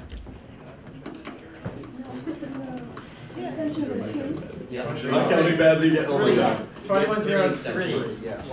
2103. Okay, thank you. Do we have the funds to buy Kyle an abacus or not? You'll have to do an e-board proposal for that. All right, we're going to move on to the second amendment. The Rensselaer Union 45th Student Senate approves the attached Union Constitution Amendment on officers of the Union to be placed on the ballot during GM Week 2015. So moved by the Union Constitution Committee. Okay, we are going to open a queue for discussion of Amendment 2, Officers of the Union, with all changes as mentioned in Amendment 1. So I'm kind of curious as to why the tiebreaker, or why the role of tiebreaker vote goes to the UC chair. In what? Oh, that's for the undergraduate council. Oh, just undergraduate council? Yeah. Okay. So it just reworded how each of the chairs of the respective bodies break ties for their own body. Spencer. Motion to lay on the table for the next meeting. I don't think there's been enough discussion for us to vote on these. These are pretty important, right? I want to continue discussion, but not vote on them for the next meeting. So you want a motion to postpone the vote on this? Dissent. Can I call dissent on that? Do we have a second? Second. I call Okay, dissent the on motion's that. valid. I You call have dissent dissent? on that. All right. Mike, what's the process of It's As the parliamentarian. I got it. Tina. It would be, I move to postpone the motion to, you specify when. It requires a second, there can be debate on it, and it's a majority vote to pass. Oh, so if there's debate, we don't even need dissent, we open a. Okay, never mind. So you're motioning to postpone to next week, right? Defend it first, or no? You can't. Yeah, you can. This is just on the grounds that there's not going to be adequate discussion because everyone wants to leave at a reasonable time tonight. I think we should talk about this and make any glaring amendments that we need to make now, but I don't think people are adequately preparing to vote properly. Not once it's been tabled. I wanted to discuss this thing. You can only suggest things, you can actually motion. Let's keep to the queue. All right, we are going to open a queue for discussion of tabling the amendment vote, postponing the amendment vote until the next Senate meeting. Gonna open a queue. Mike. I think Spencer's right. It's already almost 10 o'clock, we're at 2, and I know people are antsy to leave, because I know I am as well. So I think these amendments, which are very important for the Constitution and the whole Union as total, should be the first thing we discuss next week, and not something we kind of cheat past tonight. Jen? I just want to make a note that these amendments were sent out to the Senate several days ago, I believe. And also, if we keep up this postponing to the next week, we might not have enough time to actually vote on them and get them sent to the president in order to get them on the ballot.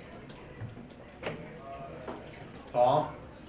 Yeah, just kind of, I think it's important for us to make to discuss it, and we did have time to look at it, but for everybody to be prepared and actually focusing on discussing it when we're discussing it and voting on it when we're voting on it, not voting on it while having one foot out the door and thinking about what you'd rather be doing or going to sleep or homework. So I support this motion of having all our discussion, kind of having time to think about it, and then voting on it, and on number 3 next week when everybody's more with it. Jessica? I was going to say something very similar to what Jen said, like if we keep pushing it off. But also in addition to that, we have 3 more of these next week, which is also going to be a long meeting. So it's just kind of pushing a longer meeting next week as well. Like we already have very full agendas for the next full meeting, few meetings. So it's going to just be the same thing. Keegan? I'd just like to make a point, we've only been here for 2 hours. I was promised a 3-hour meeting for Constitution. That's what I was told. Second point I'd also like to make, these have been discussed a lot in Constitution Committee. If you weren't there, you weren't there. They were also sent on an email. If you didn't prepare yourself for this meeting, you're not doing your job as a senator. You should have come prepared. If you had any amendments you wanted to make for discussion, you shouldn't be reading this for the first time now. If you are, you came unprepared. And I'd also like to second the idea that we have really busy meetings and we need to get these things done. If we keep pushing them off, we will not get them accomplished, and then there's no point in pushing it off because we will never get them all done. Kyle? I am okay with whatever the Senate decides on this. All I want to do is make people aware of a few things. As any cabinet member in the room can attest, our meetings are basically chock full. The reason we held Justin's presentation today was, again, to make sure that when we vote on the bylaws amendment tomorrow, or not tomorrow, next week, when there are more substantial amendments on the table, it takes as little time as possible. So my only concern with putting things off is just that we might overburden people next week. These are long meetings, but there really has been no way to avoid that. And that's, at the rate we're going, pretty much going to continue until we hit the Constitution deadline. James?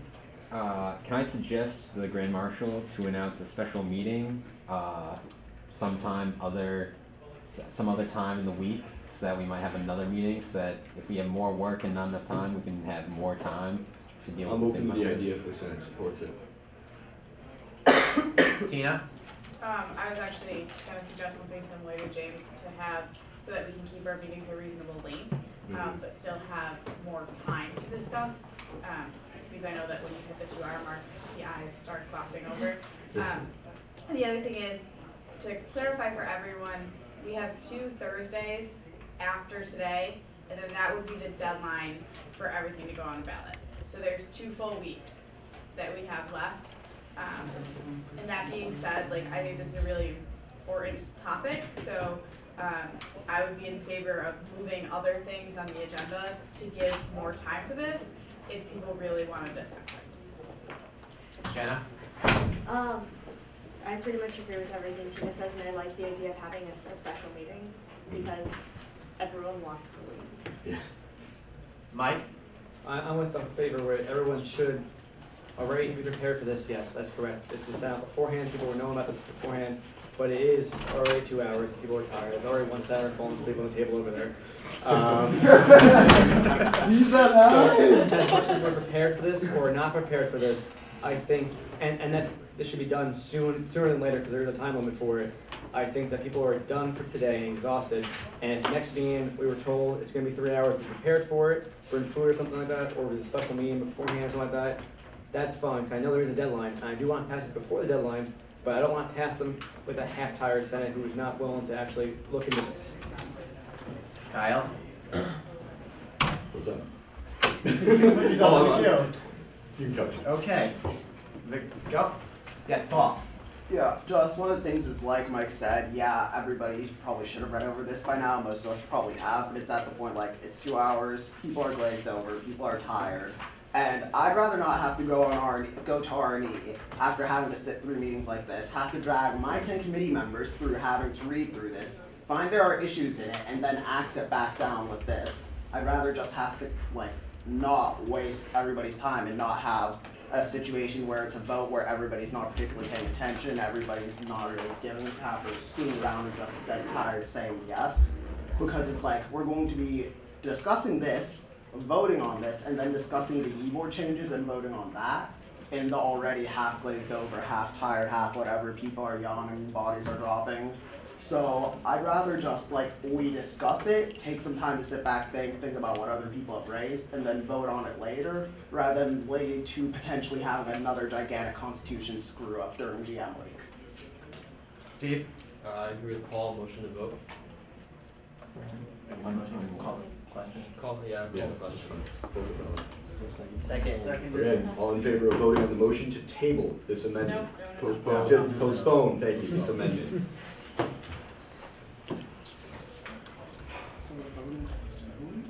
We're voting to vote. Oh, we're voting to vote, yeah, I said we're voting to vote. We're voting to vote. Oh my God. I think we want to vote. It passed, clearly passed. Okay, then, all in favor of postponing this amendment? Would this, so it's postponing to next week specifically, or just postponing in general? Is Postponing to the next Senate meeting. Yeah. Okay. Yes. Yeah, it's postponing until the next Senate meeting. All in favor of postponing this until the next Senate meeting? This vote.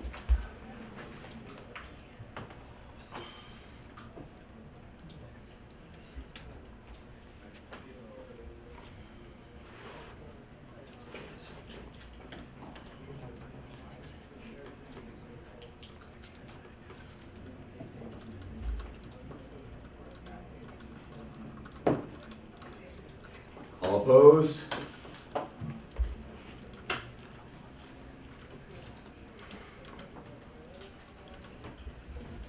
Okay, this passes 16-5.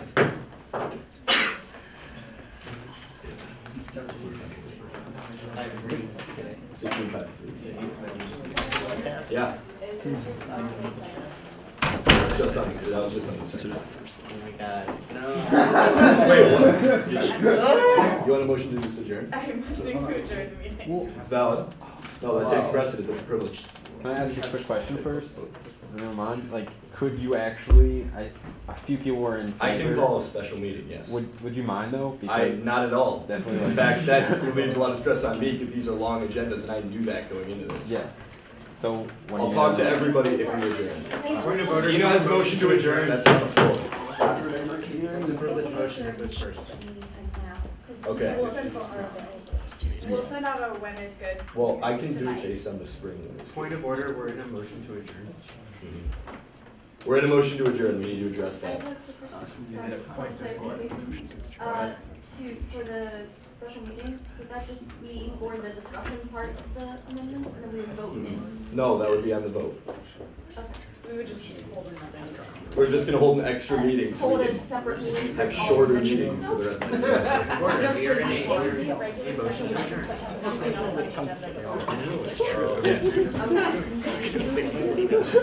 Okay, stay in order, everybody.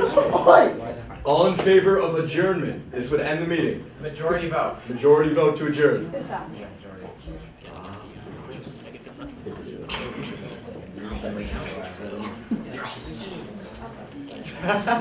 17 passes.